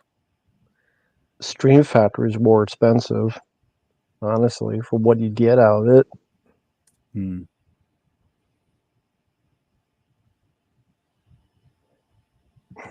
Well, I won't fucking tell you right now. For whatever reason, it's decided to not let me fucking. If you just type "Late Night with the Devil" in the search, does it say anything? Yeah, it's gonna tell me to go fuck myself. Hold on one second. We'll wait for the. Go fuck yourself, Mark. It'd be like that thing in Maximum Overdrive. This machine just called you an asshole. Asshole. There it is. Okay. Which one you want to look at, Mark? The fan club, Night Owls fan club version? That's a $90 one. That's the Yeah, one that has that like one. everything in it. Or it's the That's- more It's expensive already one. out of That's the one I got. stock. It's already sold out, by the way. Damn. Yeah. God It damn. sold out a while. I think like within weeks of it popping up there, it was gone. All right, here we go. Good call, Rambo. Should have just done that shit to begin with and not played around with my bird for so long. It's fun to do that, just downstream. Uh-huh. Some people have done that, and they got in trouble. It's true. I mean, There you I gotta tell you, like, that's pretty tough to beat. Just Mhm. the look and the design of everything. It's got an old TV guide in it. Like, Yeah, the TV guide thing, Good the touch. VHS tape. uh-huh. It's got a VHS tape over here. Yep. So, is it an actual VHS tape, or it's just made to look like it? I think it's an actual VHS. Okay, Check so that. they actually transferred on a tape. That's Mhm. crazy, yeah. I've been seeing that a lot. How do you feel about that? Like them taking new films, like someone that's taking like the new Scream films and put them on VHS tape, and this is like a new. It's like a new thing that's just. It seems like more of like a nostalgia piece. I don't know how Right. many people are actually watching Scream 6 on VHS. That's a very niche thing. That to would, me. yeah. Whoever is watching Scream 6 on VHS, that's sad. Just to think about somebody like doing that. Well, I mean, they do just make the package, but they actually put it on the VHS tape. That's even more Mhm. interesting. So it says, let's see. VHS contained the 1977 Night Owl's original broadcast cut. Replica TV guide, press kit with articles, Conversation with the Devil, 48-page artifact put together with the team behind Late Night with the Devil. It's got another rigid case, Mark. It's rigid as fuck. Nice. Yep. 8 art cards, A3 reversible poster, a limited edition numbered release. It says an Easter egg as well. Yeah. No, it's got an Easter egg in it, like a real Easter egg. Let me kill. The hard and rigid. That's how I like them. Like my slipcases, hard and rigid. So There you yeah. go. So let's catch up over here on the chat because like I'm got to be way behind at this point. Oh, one quick thing of movie news. I guess they're finally releasing Salem's Lot. Finally. Oh, They really? showed pictures. Didn't Yeah, know that. apparently. Yeah, I guess that's a steeping. Finally. This is a good question. When is the Vinegar Syndrome labor sale going to be? So we were talking about this the other night. The drops of their new shit and the Labor Day sale are on the same day. So, but they're separate things, I think. So let me go over to Vinegar Syndrome and see if I can confirm this. But we were talking about this. I think one will probably drop. The actual like regular stuff that'll be for September will probably drop at 12 p.m. like it always does. Like, and the sale will probably be at midnight. I'm assuming that's how they're going to work that. I mean, that's good marketing. I mean, it always works. People always buy a bunch of shit in those sales, so ain't nothing like going over and visiting Vinegar Syndrome. It's like visiting your drunk uncle. And for those wondering, which I doubt you are, but I'll say it anyway, the Sam's Lot's coming October to HBO Max. So it's not even going in theaters, going straight to streaming. So that shows how much they believe in it. Great question, Carter. Like, been wondering this too. I know that, like, isn't Grindhouse releasing, going around showing this in theaters and stuff? Isn't that usually what they do before they release the 4K? It seems like they've been doing that shit for like 2 years now. It feels like that, yeah. So I don't know what the fucking hold up. Dicking around and just put it out.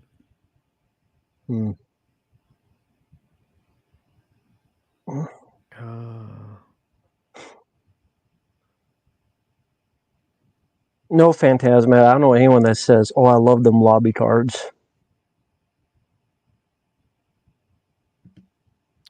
Let's see. We're not okay. So I'm on Vinegar Syndrome. I'm trying to find out where they tell about the sale here. Will they tell about the fucking sale? You'd think that would be the first thing on their site. Or they're showing the sale. You just don't know. It's just so damn expensive still. Yeah. Here's a sale. It's $35 now.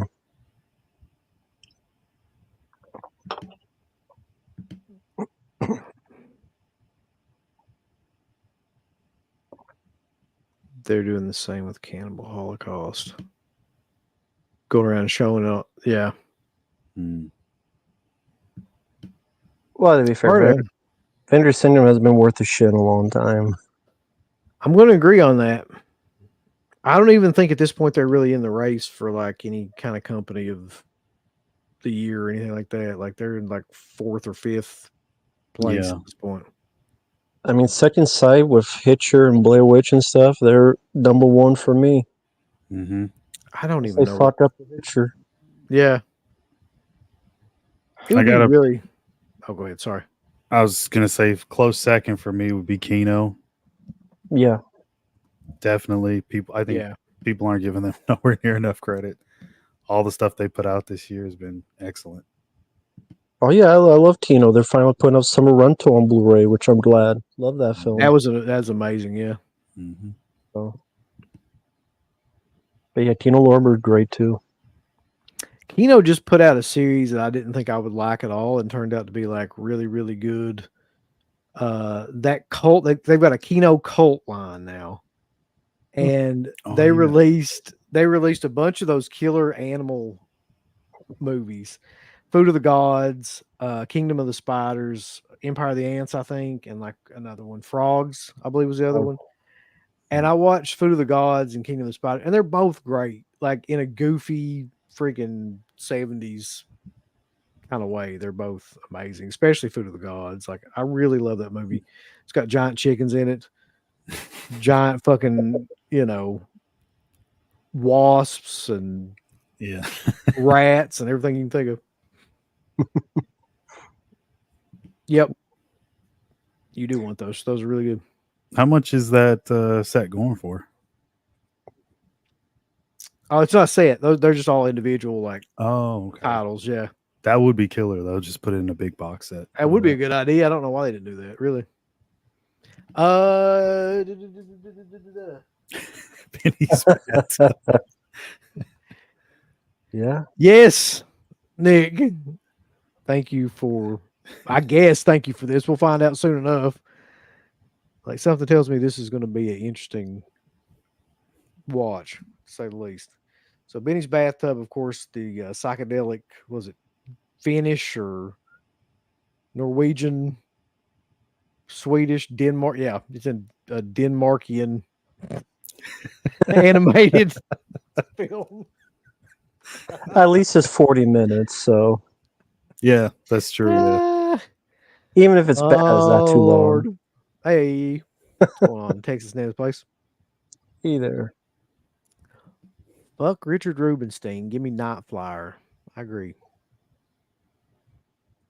think a lot of people have the same sentiment of Richard Rubenstein. Yep. I don't know what the hell Richard Rubenstein's problem is, but he's held up so many releases at this point that like he's got a whole contingency of people that just absolutely hate him.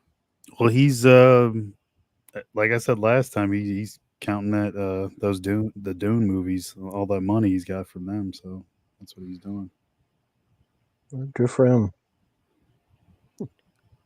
Maybe I got a fucking email about that or something. I can't find anything on their site about that sale, which is weird, but let's see.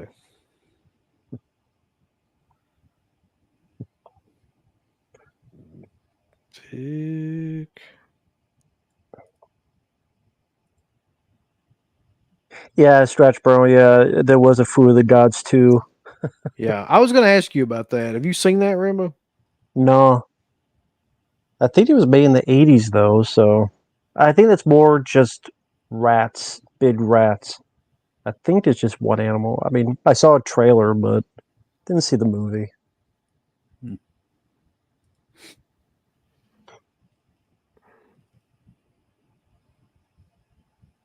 Oh, I see. Okay. Let's see here. I thought I saw. Sam Crow. I did not order a single Number No Street 4K. It's just, I love the movie. I don't need a 4K of it. If it's like a box set with a decent price, sure, but I like the first film. I don't need a 4K of it. I did pre-order the I guess it's the UK one with all the shit in it. The Freddy Krueger head. Yeah. His hat and the glove and all that shit. Oh man, I forgot to bring this up. So while I'm trying to find this, I didn't even mention the big Severin Folk Horror Volume 2 set that's coming out. Oh yeah, Like, I did see that. Yeah. I don't know if you've seen that or not, Rambo, but like Mm-mm. so it's this crazy huge like folk horror set that Severin's putting out. And volume 1, I don't think it did very well at all. So I'm really confused about why they're putting this one out. But for some reason, Severin right now is super into this folk horror subgenre. They're trying to make it a thing, and it's not really becoming a thing. This one's called All the Haunt Be Ours, Volume 2. 13 discs, 24 international folk horror classics, quote unquote. I've never heard of any of these movies. Not one single one of them. But I mean, there's a lot of Vinegar Syndrome stuff I haven't heard of either, to be fair. What was the price on this? It was like 180 or something like that. Jesus. Well, I guess that's a lot of movies, Yeah. to be fair, but Yeah, that's a lot. Oh god, they got a bundle. They got a fucking what's in the bundle? I mean, they got to package all this shit together. I don't know anybody else that's buying it. They got to sell it all at once. Oh, this bundle's amazing looking. Hold on. Like, oh boy. Jesus Christ. I didn't know they had a bundle. But the regular 13 disc Blu-ray box set and hardcore book, that'd be awesome. Hardcover book is $180. The bundle is $225. It comes with two magazines, a diorama, a tote bag. It comes with a fucking tote bag. Got to put the movies in there.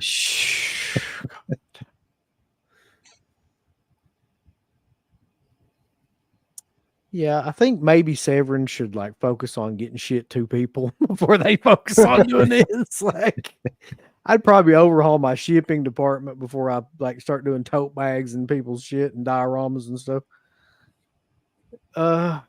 You weren't kidding. I haven't heard of a single one of these movies. No, man. Okay. To Fire You Come at Last. What a title.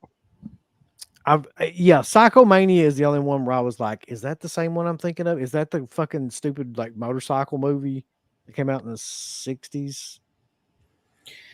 That's the one that I do know of. I think that's probably the only one that I know of out of all those. Like, yeah, it's a lot of random shit in there. The Enchanted, Who Fears the Devil? Who gives a shit? More like it. The White Reindeer, because that's horror, you know. Prancer's going to kill you.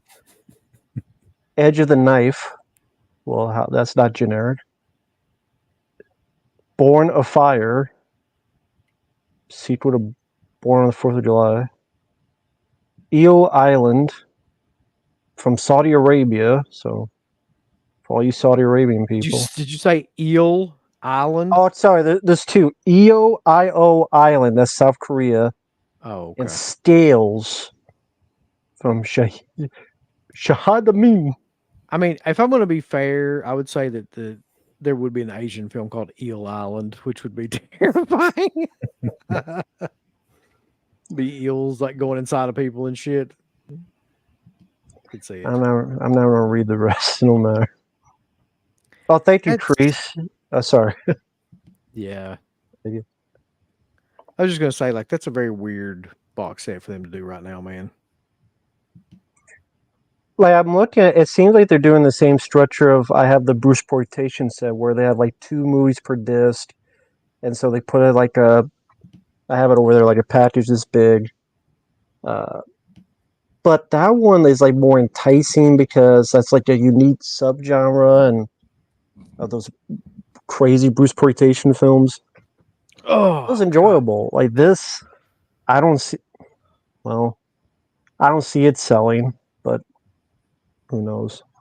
Davy Collins, I never understood calculus, but I got to live in a world with it. So that's just fucking is what it is, I guess. Fucking, I don't really care.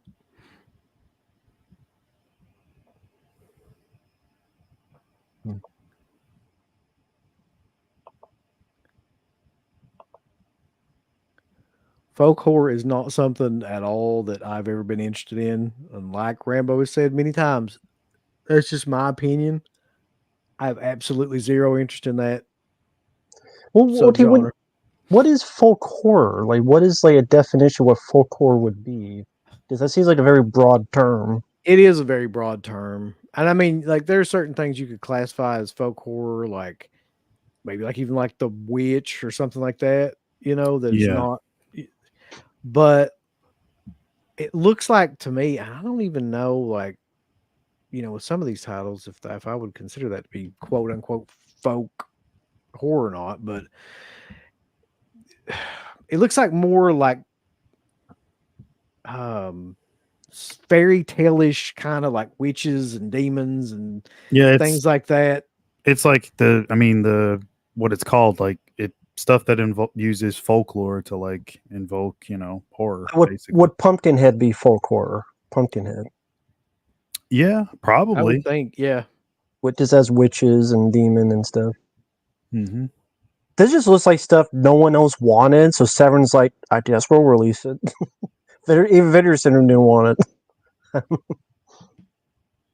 Who wants So Psychomania? Where the hell is called? here you go, guys. Get ready. Get your fucking skirts blown up. You They're won't even know already up. what you won't even know what hit you after you see this. They're already up. You won't be able to sit still. You ready? I'm Marilyn Monroe. Look here. What? I'm not shitting you when I What is tell that? you it's a paper puppet theater. There is Wow. a fucking paper puppet theater included in this. That's all you, What? Mark. Yeah, I What want the hand of the glory thing right there in the fuck middle. is going on? You're Yeah, it's a tea infuser. It's a tea infuser, y'all. I gotta get one of those. What is Severn doing? They can't get a package to you in under 2 months, but they're putting fucking tea infusers and stuff. $225. I swear to God. tea infuser. But like the bag though, like the Let's see what else. Yeah. And then there's a random tote bag, which is just exactly like a regular tote bag from Severn, but there's some branches coming out of that one's head. Like, that's it. Mark, you know you want that to carry all that in the convention when everyone you sign What the fuck? all of your all the people that made these movies. so funny. I was gonna say like Uh. UB's gonna they carry all that stuff to CK's house. They can do some Yeah. in-person Yeah. reviews on folk Merry horror. Christmas. What's in So the bag? wait a minute. Does that say a tea towel? It's got a fucking tea towel in it. Corpse Oh. Roads Man. tea towel and a magazine. The whole Yeah, no. I'm gonna call it right here today, folks. That's the dumbest bundle of shit I've ever seen in my life. Yeah. 100%. I don't know who would buy that. Even I if mean, you that- like those movies, I don't understand who that's for. I don't know if anyone would have heard of any of these movies. Yeah. Would you Nick heard of says them? Severn's just trolling us at this point. Josh says volume 1 is great. So Maybe, but The this next- don't I look mean- like it. Even if it was, though, who needs all that shit? Like, that's seriously the weirdest assortment of stuff I've ever seen put together. That takes the cake. I will give them. I give them a lot of credit for blowing my mind because I thought I'd seen everything they could do, but It definitely blew our skirts. yeah, I mean, sometimes a few of their little trinkets, I guess you could call it, are cool. But this, I don't know. Like I like the little music box. With the yeah, little from line. the psychic and everything. I mean, that made Yeah. sense, though. I mean, yeah. Listen, I know I'm stupid. I know I'm stupid for asking this, but what is a tea infuser? Fuck if I know. I'm assuming that it's something you stick down in tea that just like causes it to seep out or something. Seep out into that thing, I guess, or what? You just pour it? I don't know. I really don't. I've never infused my tea. Amazingly, yeah. I mean, I know. I had a. I know it's hard to believe, but I've never infused tea. I thought they did it all in the us in the South, we all infuse our teas. Yeah, it's a big thing around here. Do you infuse your tea, Mark? I need the hand of glory to do that. So I'm gonna have to get on this. Hand of Glory sounds like a song that'd be in the Karate Kid or something.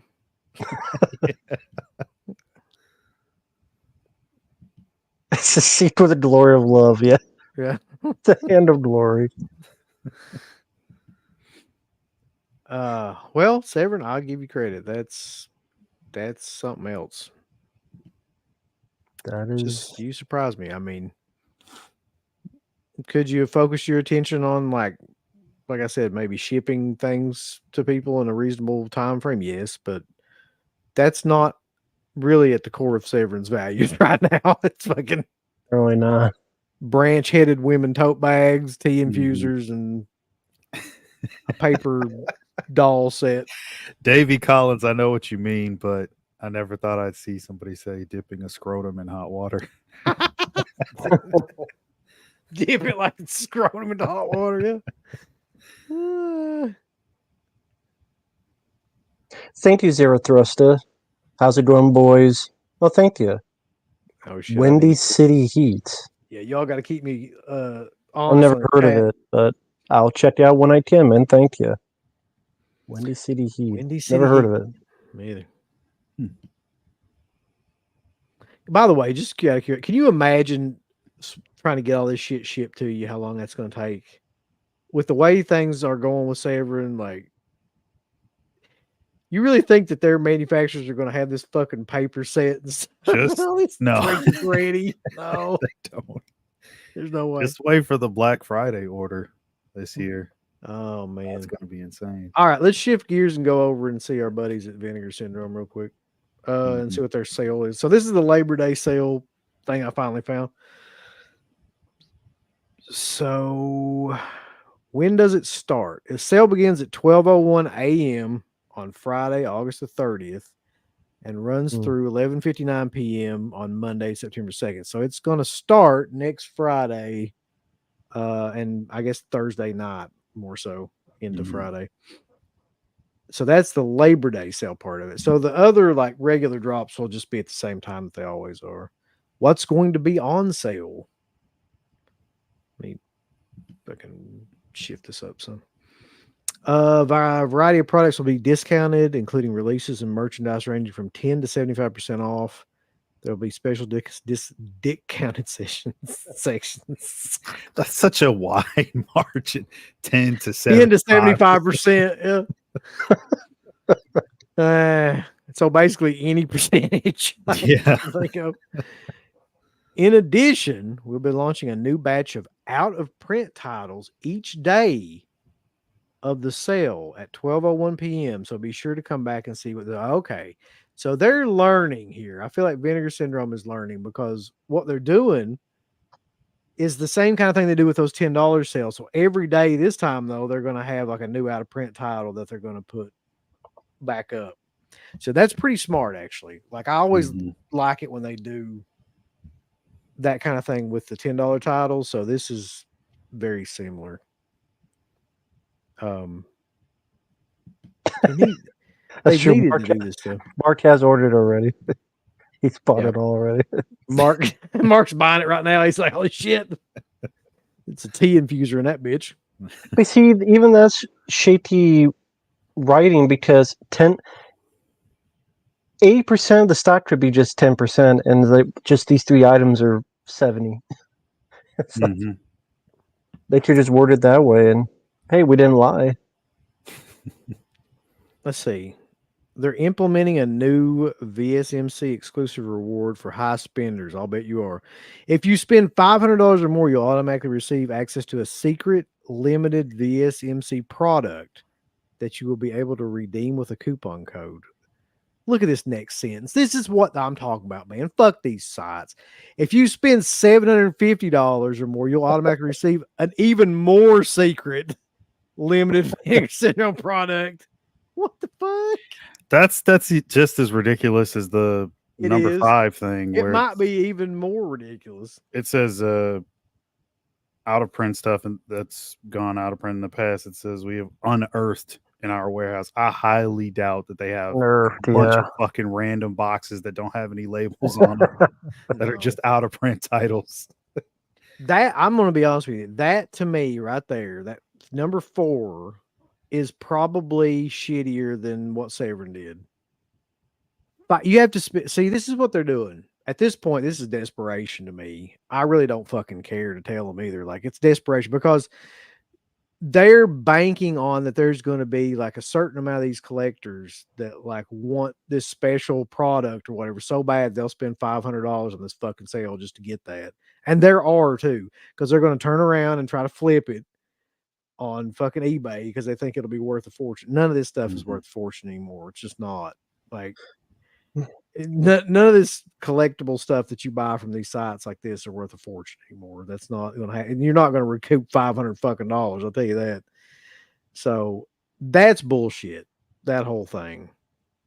Yeah, companies have been doing this all the time. I mean, like whether it be the Disney vault back in the day, you better buy this now or it goes back in the vault. There ain't no damn vault. It's just you better buy it now or we'll have it out for 5 years. And or what was it? We don't get rid of Twinkies. No one gave a shit about Twinkies, but once they say we're discontinuing, then oh my god, Twinkies is the best ever. That's true. Yeah. It's always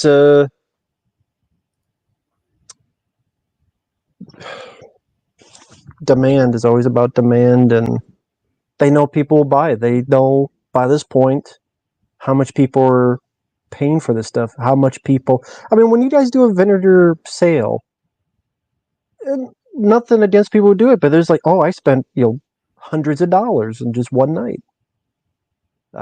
Because each one costs like 50, 80 bucks a piece, and you buy 5 of them. They know it, so they can do this stuff. Yeah. They'll keep doing it, and it'll get worse. I think it'll get worse. That'll be like, if you spend 1,000, you'll get two secret duper secret titles. You'll be special. I mean, that's, I guess, like a logical extension of what they've been doing. I've just never seen them be that fucking greedy where they like expect somebody to spend $500. See, before, and I kind of get why they're doing this now, because before they had that one thing with the Invisible Maniac where they had, an invisible product, and a lot of people didn't buy it because they didn't understand what the hell it was, but it shot up in value because of that. They tried to do it again the next year, something like that, with another slipcover, and just everybody caught on by that point. Everybody bought it, and it wasn't worth shit for the Fatal Games thing. Mm-hmm. So now they're like, well, we can't do that anymore. What do? Well, we make them spend $500 to get something like that. That way, that'll make it almost immediately valuable, because like there's only going to be maybe 5% of people that are going to spend $500 to $750 like that on anything like that. So yeah, fuck it. Bunch of shit ends. To be fair, maybe that's all they need is 5-7 people to do that. This will be the last time to do it. Will not be the last time. No, I just think that's cheap, carny shit that they're doing now. So the September 1st titles will be released at 12:01 p.m. and 7 new Vinegar Syndrome and sub-label releases, as well as 19 partner label titles. All of them will be. There might be one of them worth of shit. Out of those 19, by the way. And then the new whatever the hell that's called. You can order stack. Everything will not ship until God knows when. Yeah. Well, they got the disclaimer up there. Yeah. So a lot of people think because of the way they set this up that the RAD thing means they're going to bring back. RAD is probably going to be one of the out of print titles that they're going to put up. And I probably would say that'll be the last day they'll have that up as the out of print title. Be honest with you, I don't give a fuck about RAD anymore. Like it's just something that kind of came and went. I like the film, but I already got it, so I don't need it. I got it right here, actually. I could rip it for Garrett. No, I'm just kidding. Yeah, it's right here. it looked cool. It's nice. It's a fun film, Yeah. but cool.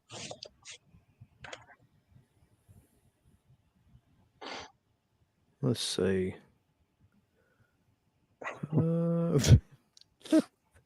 I mean, Vinegar Syndrome used to be fun, but kinda nowadays, yeah. I mean, they kind of are doing that now. Well, to be fair, you got Invasion USA and the Channel O'Brien and stuff. Yeah, every recently. now and then, like they have something in there, but here lately, it's been pretty rough. But yeah, I mean, yeah, he's right though. I mean, like maybe 75% of the library is not quality stuff or Yeah. shit you even want to watch or buy for that matter. Yep.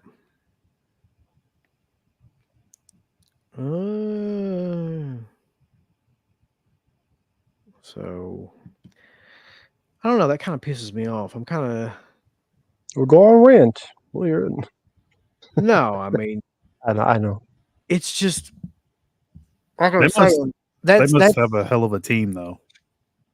I mean, to like if you think about all the titles that they put out on a constant and all the shit that they find and then they that's true. restore it because like all that stuff's probably not kept in the best conditions. And then all the packaging and all that, they have a hell of a team doing that stuff because they put so much stuff out. They're probably the biggest company, I'd say, when it comes to putting out stuff as You're right. frequently Like as they do. yeah, they have the most consistency of by far of any company of like really because Severin's all over the place. Like Severin releases good stuff. Well, I mean, in theory, they release good titles. Their stuff, the way they release it has not been great lately.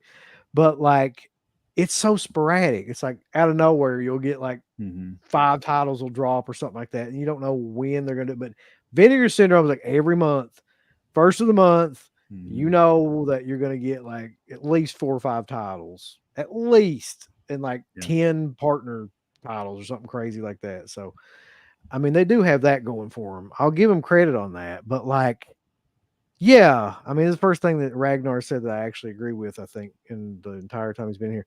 But like they kind of killed their own collectability. Like they've destroyed the thing that they created, which is this limited market by just doing all this shit Yeah, like this all the time. they oversaturate the market with all this stuff, and a lot of it is not cheap.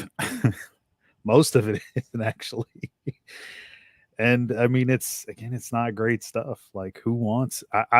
I know there are hardcore Vinegar Syndrome people out there that buy everything they put Oh out, yeah, there's but a whole group devoted to those people on Facebook. yeah, but those people are the minority, so it's like I mean, hell, look at Last Gasp. How long has that movie been up there? They can't give it away. There's so many titles like that on the site. I mean, you could scroll page after page and there's just tons and tons of stuff that they don't sell. I mean, that's why they've been having these sales. Correct me if I'm wrong, but did they have those kind of sales in the beginning? Like those No, $10 things? no, and that just started like a couple years back. yeah, because they got too much stuff. Nobody's buying Yep. all that shit. I mean, I remember when that started, that was actually a really cool year because they had some decent stuff in those $10 titles, right? Yeah. And then this past year when they did it, this last time, it was like, it is just the biggest bunch of bullshit like you've ever seen. And they keep putting the same titles over and over and over in these sales.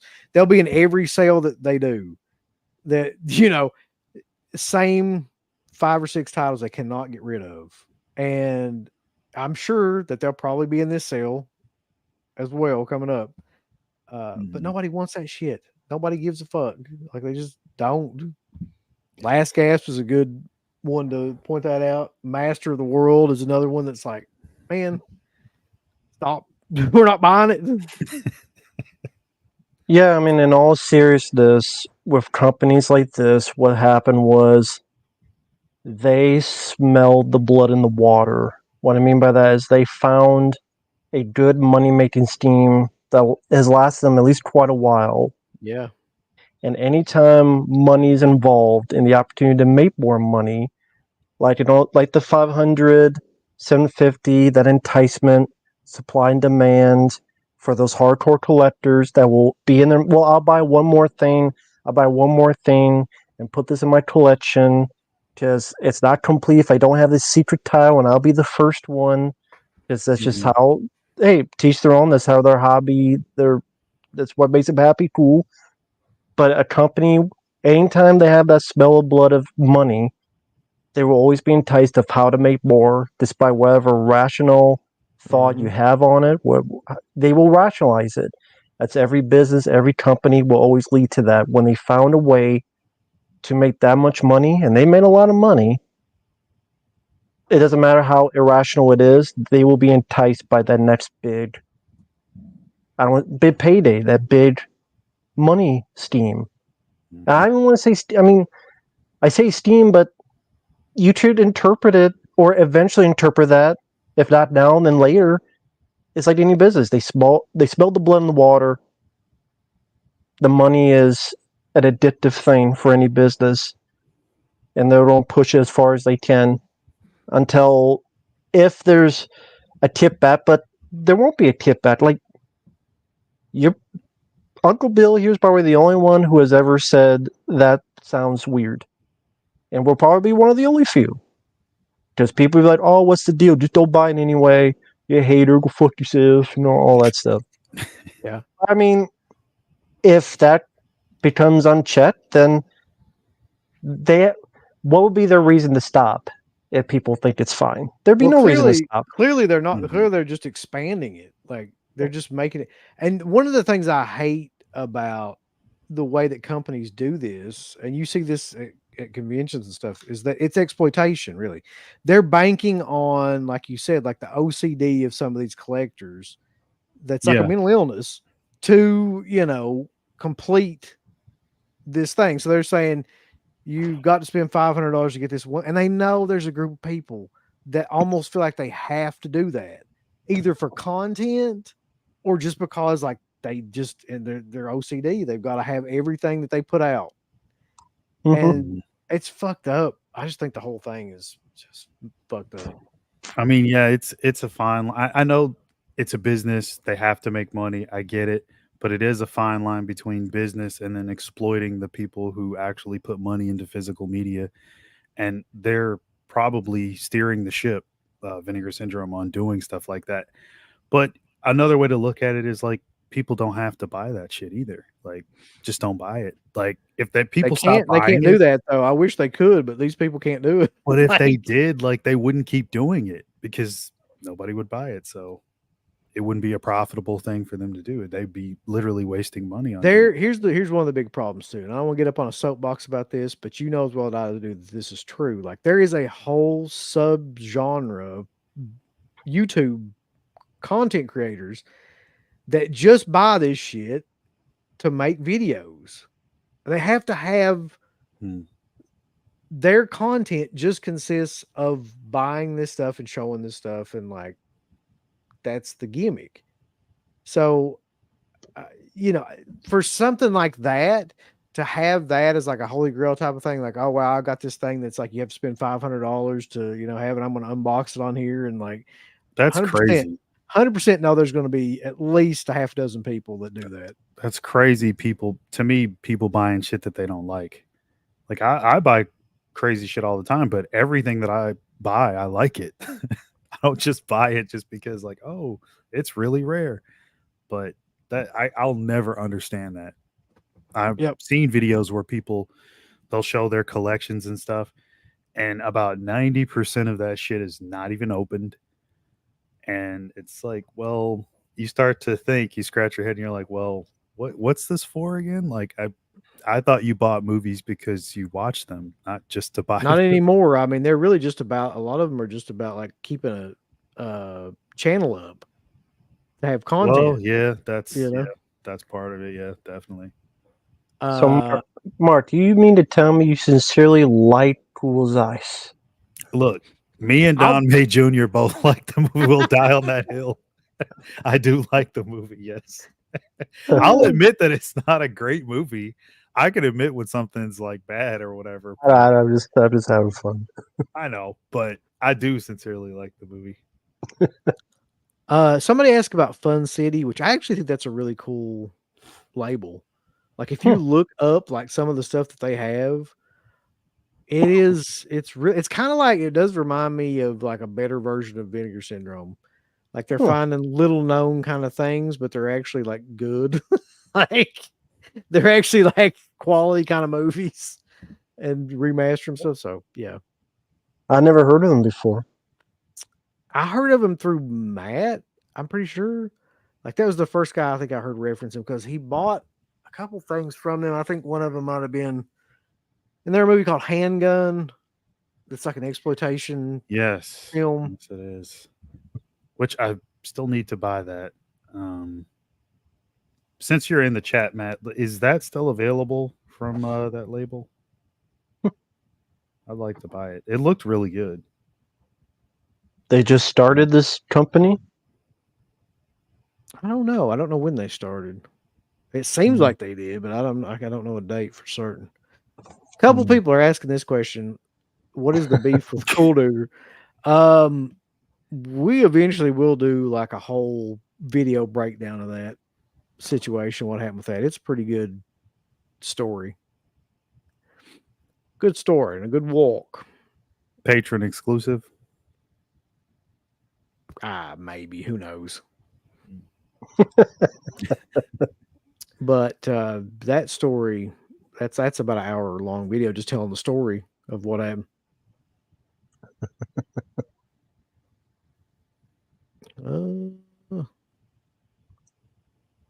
I think a lot of people haven't had anything severed. That was one of the issues. So let's do this real quick in the chat. If you ordered anything from Severed, how many people have got a shipping notification versus how many people have not? I actually got all my shit in amazingly from them. Is CK still waiting? Yeah, he doesn't even have a shipping notification. He's fucking madder than a wet hen, boys. No, man, I haven't seen Handgun yet. I want to get it, but I just have not pulled the trigger on that one yet. So, did he order the same time as you? Yeah, same day. I don't know what that's the thing. I don't know what their criteria is for who they ship this shit to. We live in the same city. Like, we ordered stuff on the same day. Yeah.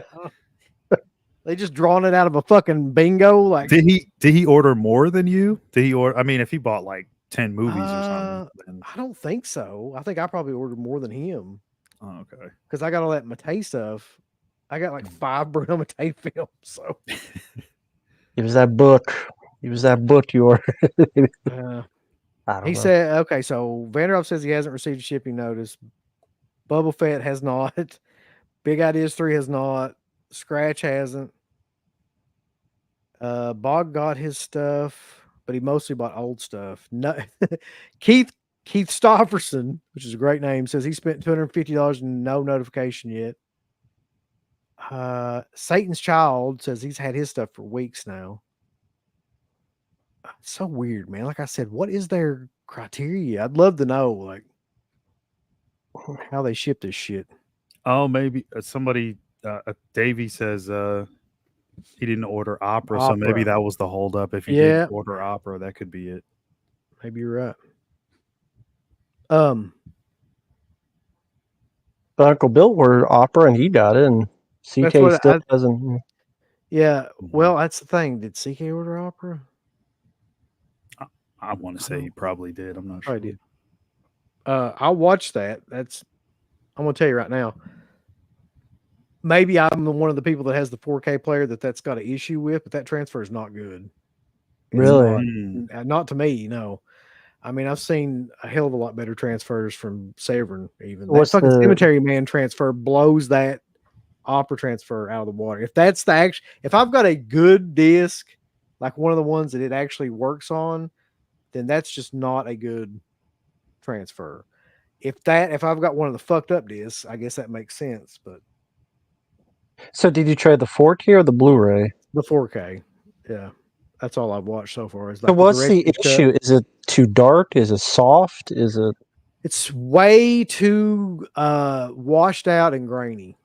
Washed out. Okay. Now that could be due to whatever they remastered it. like the elements that they remastered it out of. I don't know. Mhm. That's kind of what happened with Martin. Hmm. It kind of looks similar to Martin, not as bad, but like very much the same kind of issues that disc had too. I have a Sony. I don't fucking know. I mean, I don't keep up with the numbers and stuff on it. It's a Sony 4K player though. Right. I suppose I could look at it, but I really don't want to. It's good enough they would play if it was right, if it was working right. So they messed it up. But I hope that's the issue, and maybe when I get the replacement disc, it'll look better. The sound is amazing. Did it look the I'm- same on the Blu-ray? Yeah, the What's- Scorpion releases it the same. So the Blu-ray, I guess it would look better. I guess. Okay, so Bubba Fett says it's messed up. Color space won't work on any player. Don't know why they worded it that way. Hmm. Interesting. Well, that makes sense then. No, I take that back. Sorry, that wasn't Scorpion. Who put out that opera Blu-ray? That was Scorpion. Was wasn't it? I thought so. Yeah, the 3-disc Scorpion version. I wanted that forever, and it was like $100. Yeah, that's who it was. Okay. Yeah.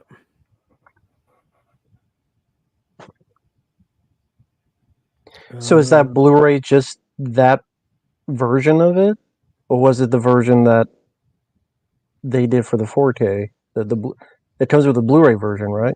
Yeah, it does come with the. I haven't watched the Blu-ray or anything, but the 4K is definitely not great. Mm. I can tell you that. So did anyone in the chat see the Blu-ray version of it, and is it the same thing, or was it just look like it was, the Blu-ray is fine? Okay. Yeah, could be an HDR issue or something. Who knows? It's a fucked up issue. They fucked up. Well, yeah, It's just fucking fucked up. Why So- do you think? Oh, sorry. I was saying these are people they know this is a release people looking forward. Would Yeah. you say this is probably their biggest title in a while? Opera. Yeah, 100%. Like, So this is how the do biggest you? thing they've had out in a long time. So how do you not double check to see that when like this is a title people will go and buy the most? You think that would have the most attention on I'll tell you this. a quarterback? I'll put it to you this way, Matt. Speaking to a highly reputable source of someone that knows a lot about, rendering and things like that, the simplest answer is that Severin does not have good quality control. They just don't. And they're rushing to put out these discs, which seems kind of funny because like it doesn't seem like they're rushing to fucking do much of anything. But in actuality, what I mean by that is that they're putting these things out before they've really checked to make sure that what they're putting out is a high quality product. And because of that, they keep fucking up over and over and over. And that's there's a lot of companies doing that right now, though, man. I kind of feel like Arrow's starting to do that. Mm-hmm. I mean, it's not great right now. That's the insanity because all it does is cost them more money with all the replacements and shit. And it's like, what's insanity? You keep doing the same thing over and over and expect a different result. And it's like, no one has common sense apparently nowadays. So I want to check that out, though. I want to watch the Blu-ray tonight and just see, like, watch some of it anyway to see what the difference is. Jesus. What's up, bro? Bruh. But does anybody else have anything? I mean, I don't have any. I never had any topics to begin with, but I definitely don't have anything now. I just have a bunch of shit that I bought that I'm pretty sure we're going to do a whole show about anyway. So No, we already talked about Blair Witch. We talked about the only new movies, The Crow, and then we talked a little bit about Beetlejuice, which looks like the monsters, the color scheme. Alan Romulus still sucks ass. No, I can't think of it. How about you, Mark? No, I mean we could talk about the I Know What You Did Last Summer sequel that is they've been in contact with Brandy, if you want to talk about that. Oh shit, I saw that. I actually did see something about like Brandy getting back into like horror films, and I was like, what are they talking about? That makes sense. Yeah, I know she's the lead of one movie that's coming out pretty soon, and we got to have the I Know What You Did Last Summer franchise back on track. I mean, No, we really don't need that at all. they saw Scream raking in all the money. They're like, hey, let's reboot this too. Jesus Christ. Can you Or imagine if that became like a new franchise now? Like, It's possible it will be. man, that'll be. It's very possible. and then you guys mentioned before the Anaconda with Paul Rudd and Jack Black. Anaconda reboot. Oh yeah, I forgot. Oh, Jesus Christ. Rambo, you mentioned something about this not too long ago, I'm pretty sure. But it's probably worth repeating again. Yeah, he pretty much said, yeah, your basement if you care about that. I'm like, yeah, Pandora's ass, fucking asshole. Man group Smurf shit. He just him being a dumbass. I've said a lot about Jimmy Cammy. I think Linda Hamilton took his balls in the divorce. He hasn't made a movie worth the shit since True Lies. That's just my opinion. And yeah, he just mad that when people get mad about the 4K, because the Terminator's coming out in 4K.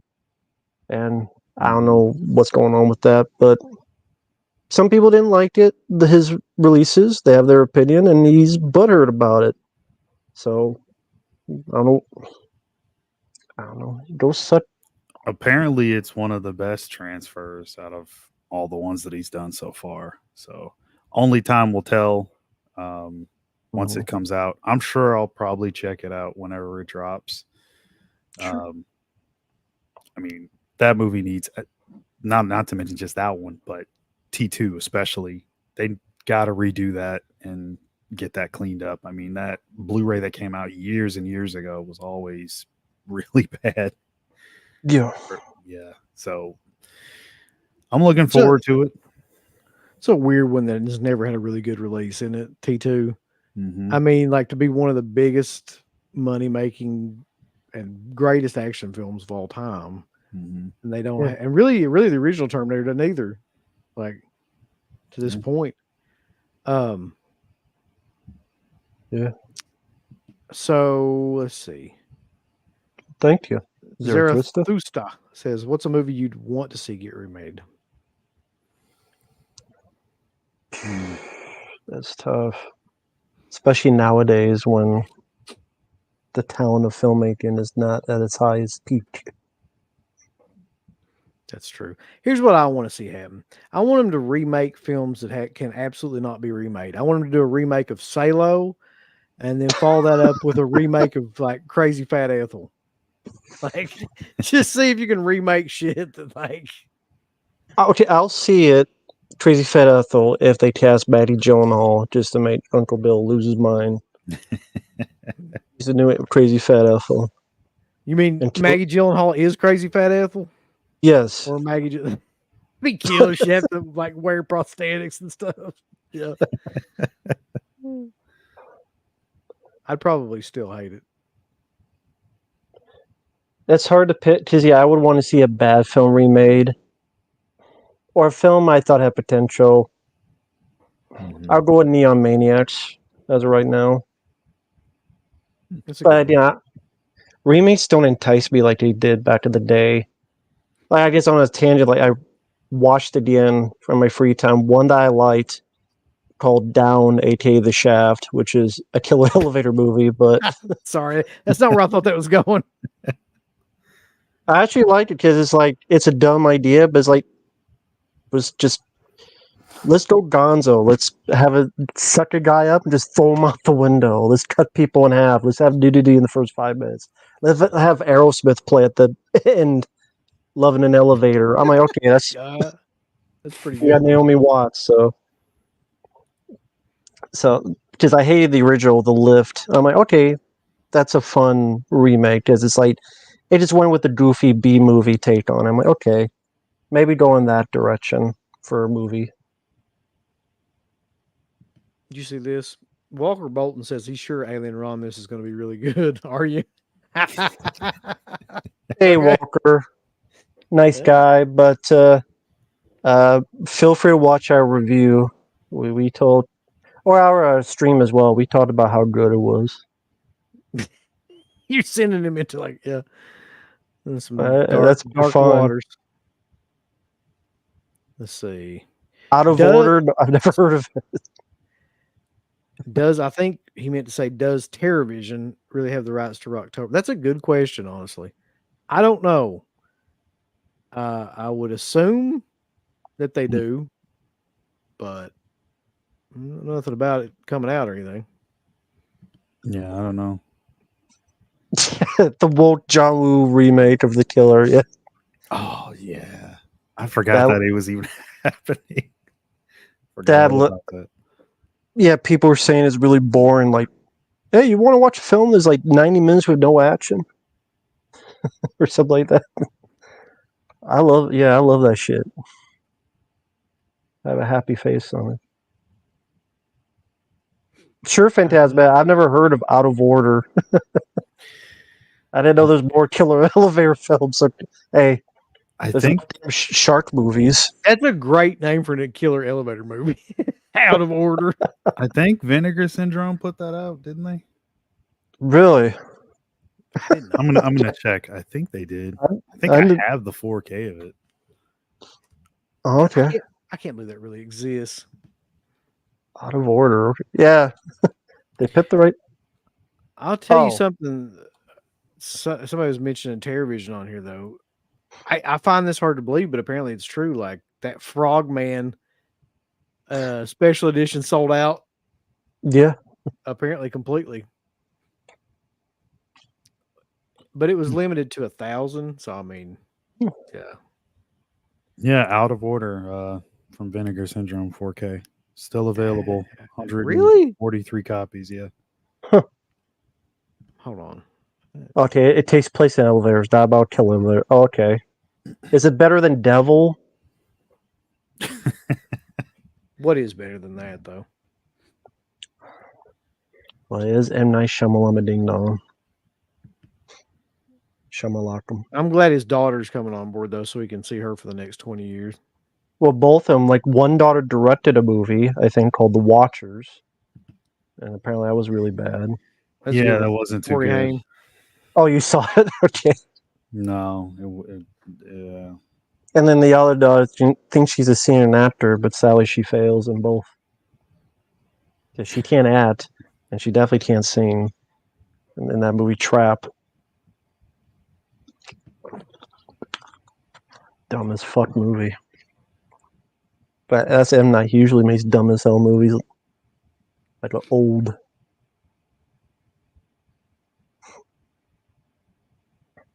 Let's see. I was looking up Terrorvision side, but they don't really have anything on there except for that Frogman edition that already sold out. That's cool. I actually liked that movie. I thought that was pretty good, at least to me.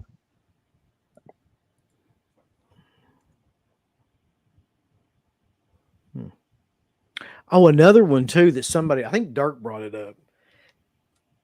That I ordered this and I'd forgot. It'd been so long since I heard anything about it, I forgot I even ordered it. But that the House of Clocks set from Cauldron. Oh yeah, they did put that out. Did that ever come out? I would assume it did already. Yeah, you didn't get it. I never got it, so I don't know what the. Hold on, let me look this shit up. Please, somebody tell me there's something wrong with that set that pushed it back and it's not already out. And they just didn't send it to me. Wow. Because that was forever ago. I probably ordered like at least one thing from them, but I got it right away. So, Houses of Doom box. Estimated to ship August 2024. Here we go again. Estimated. So, like Error 444. hell yeah. Be sometime in December we'll get that. Mhm. If we ever do.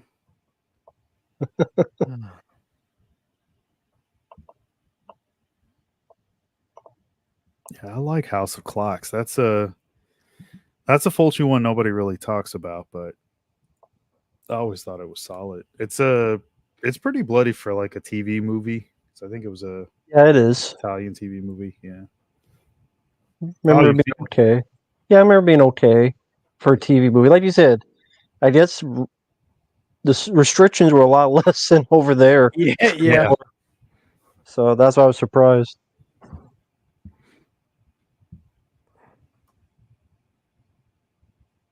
They're very delayed on a couple of releases. Yeah.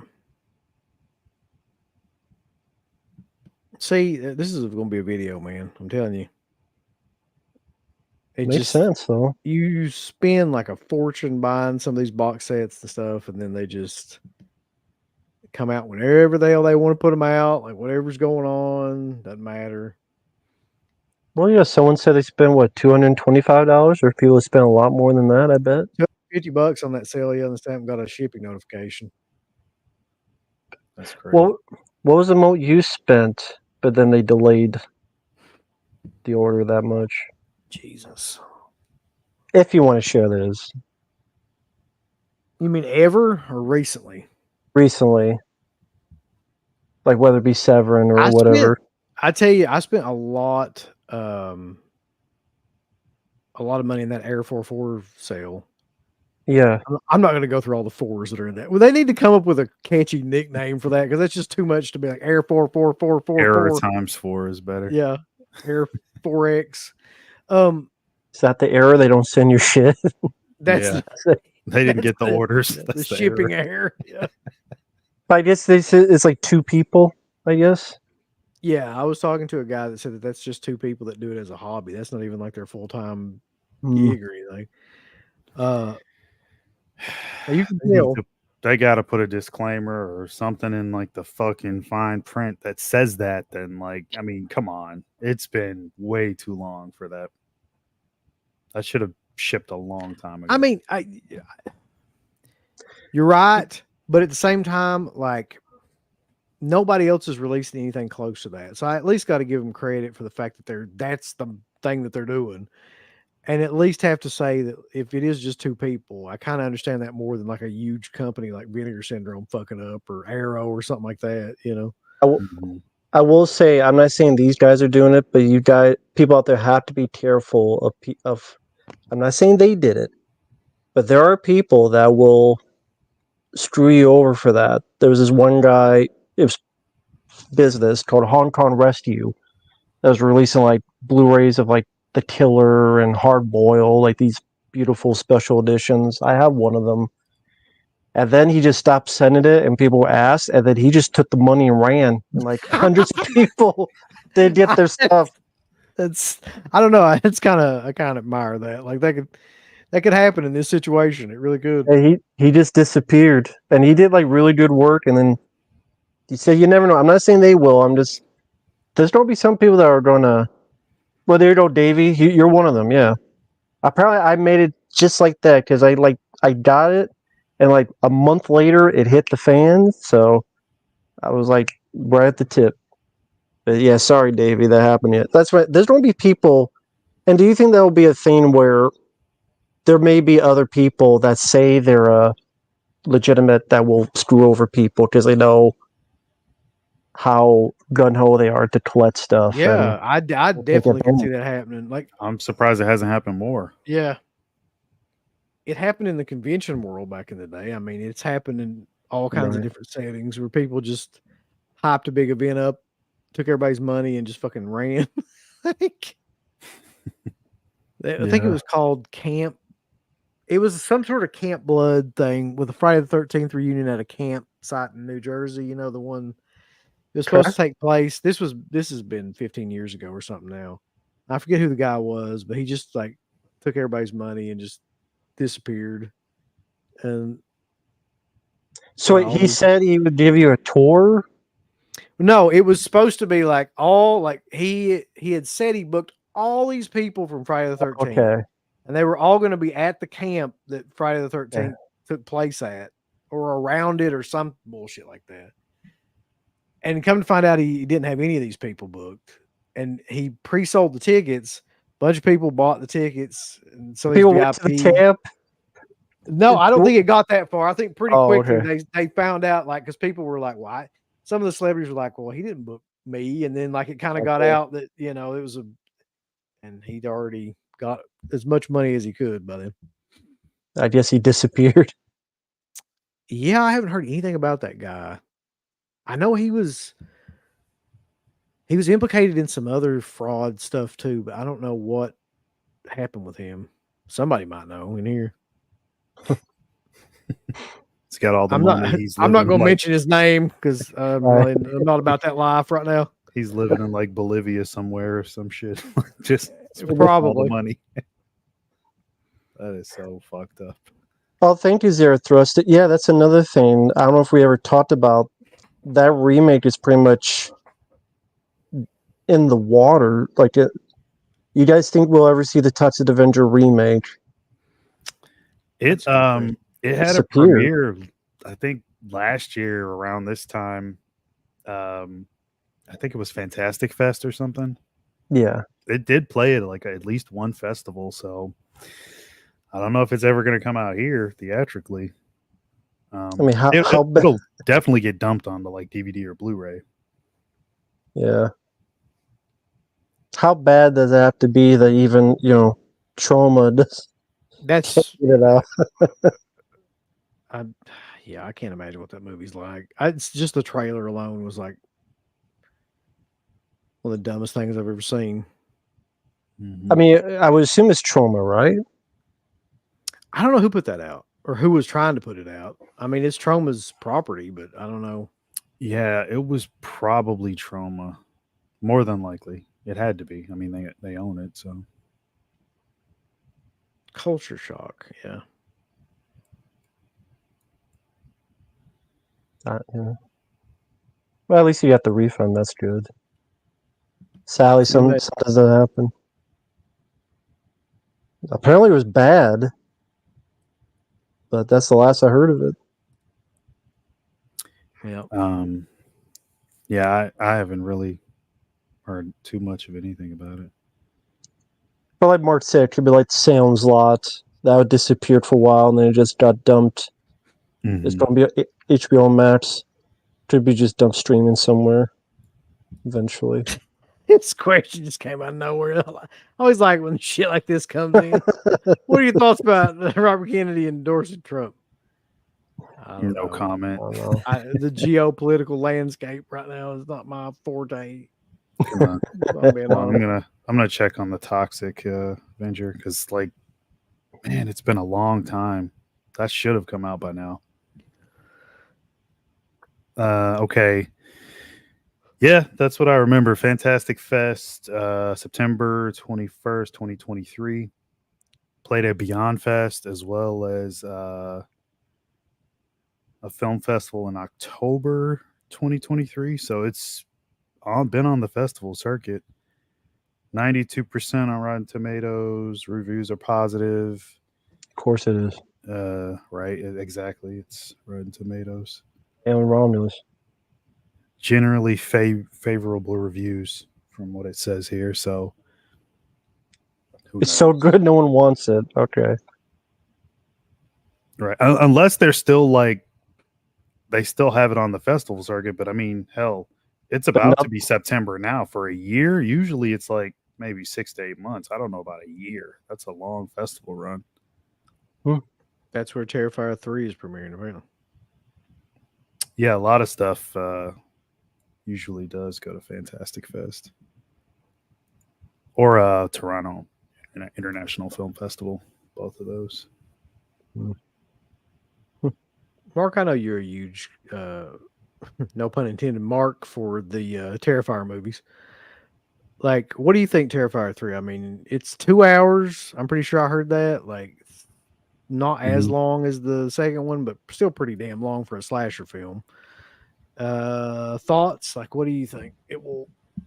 From what you've seen or heard so far, are you looking like it will be bigger than the last one, or what do you think?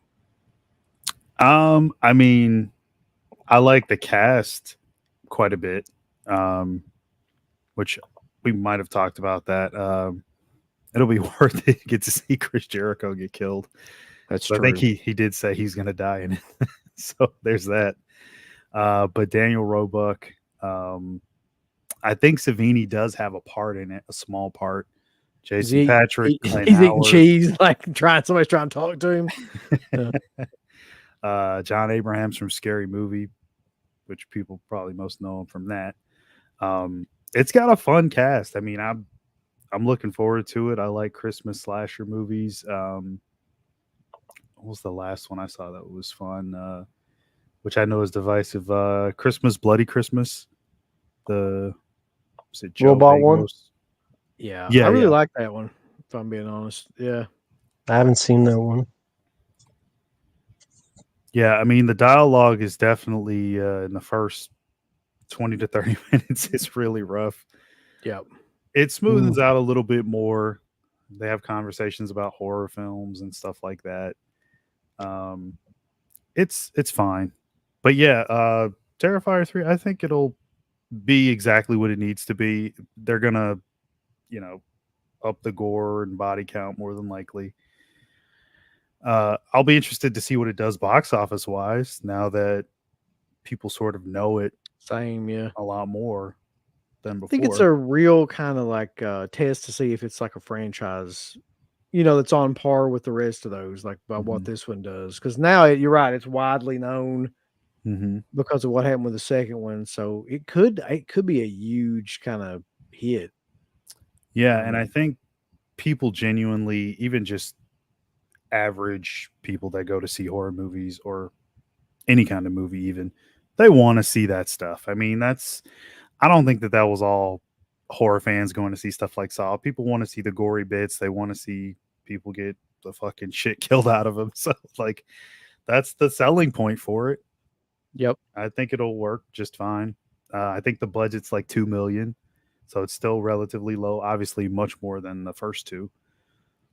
But I think I talked about this off stream with you guys. Like, I think it's a bad idea to open it against Joker too. That's not yeah, a good idea. They should have just kept the original late October release date, but Hmm. instead they're doing this bullshit. So we'll see what happens.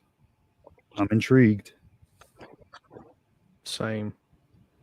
Last question, because we're about 2 hours and 40 minutes in. What's your favorite Marlon Brando movie other than The Godfather? Hmm. Fuck. Islander Dr. Moreau. Shit. I guess. Well, I mean, do you mean like stuff he's in or starring in? I maybe Superman. Um, Yeah, that's a good one. Like I didn't think of that. it I'd go with depends. Superman. Yeah. What was the one he was in with Matthew Broderick? Oh, the The Freshman? the freshman. Always Mm. like that movie. Mhm. But anyway, yep. I guess that's it for tonight.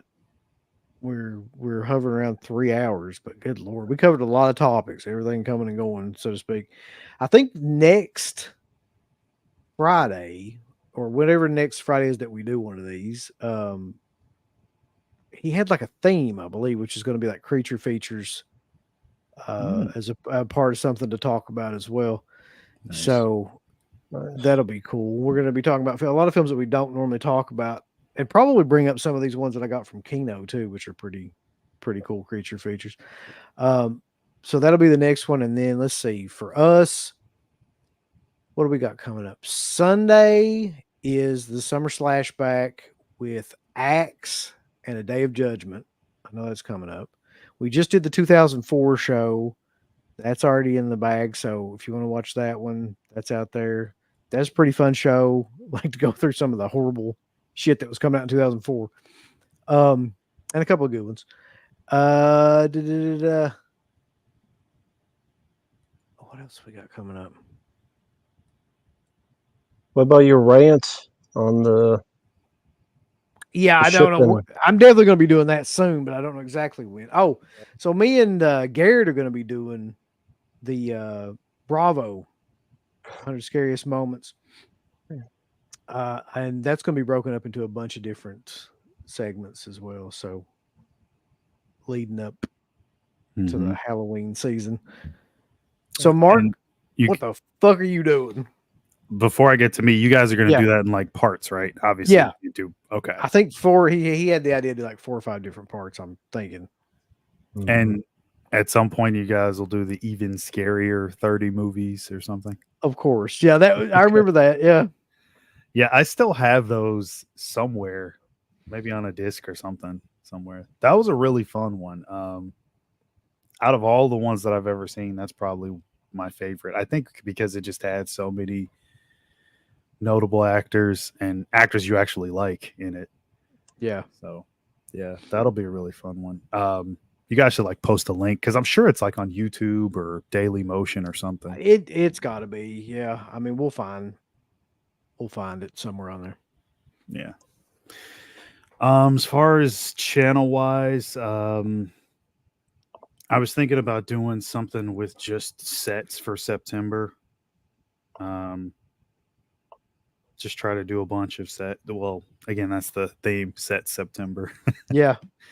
So something like that for all of September, I'll probably be doing. Probably start with like smaller sets, or I guess sets that like that are franchise. Like I had showed you guys the Final Destination one. I'll probably do a video on that. That one's awesome. Yeah. So franchise sets, then smaller sets, then bigger sets, and stuff like that. event commentary? All limited edition. Okay. 6%. You need to steal that. So that's a good idea, though. Sets. I want to make sure I say it. Sets for September. Yeah.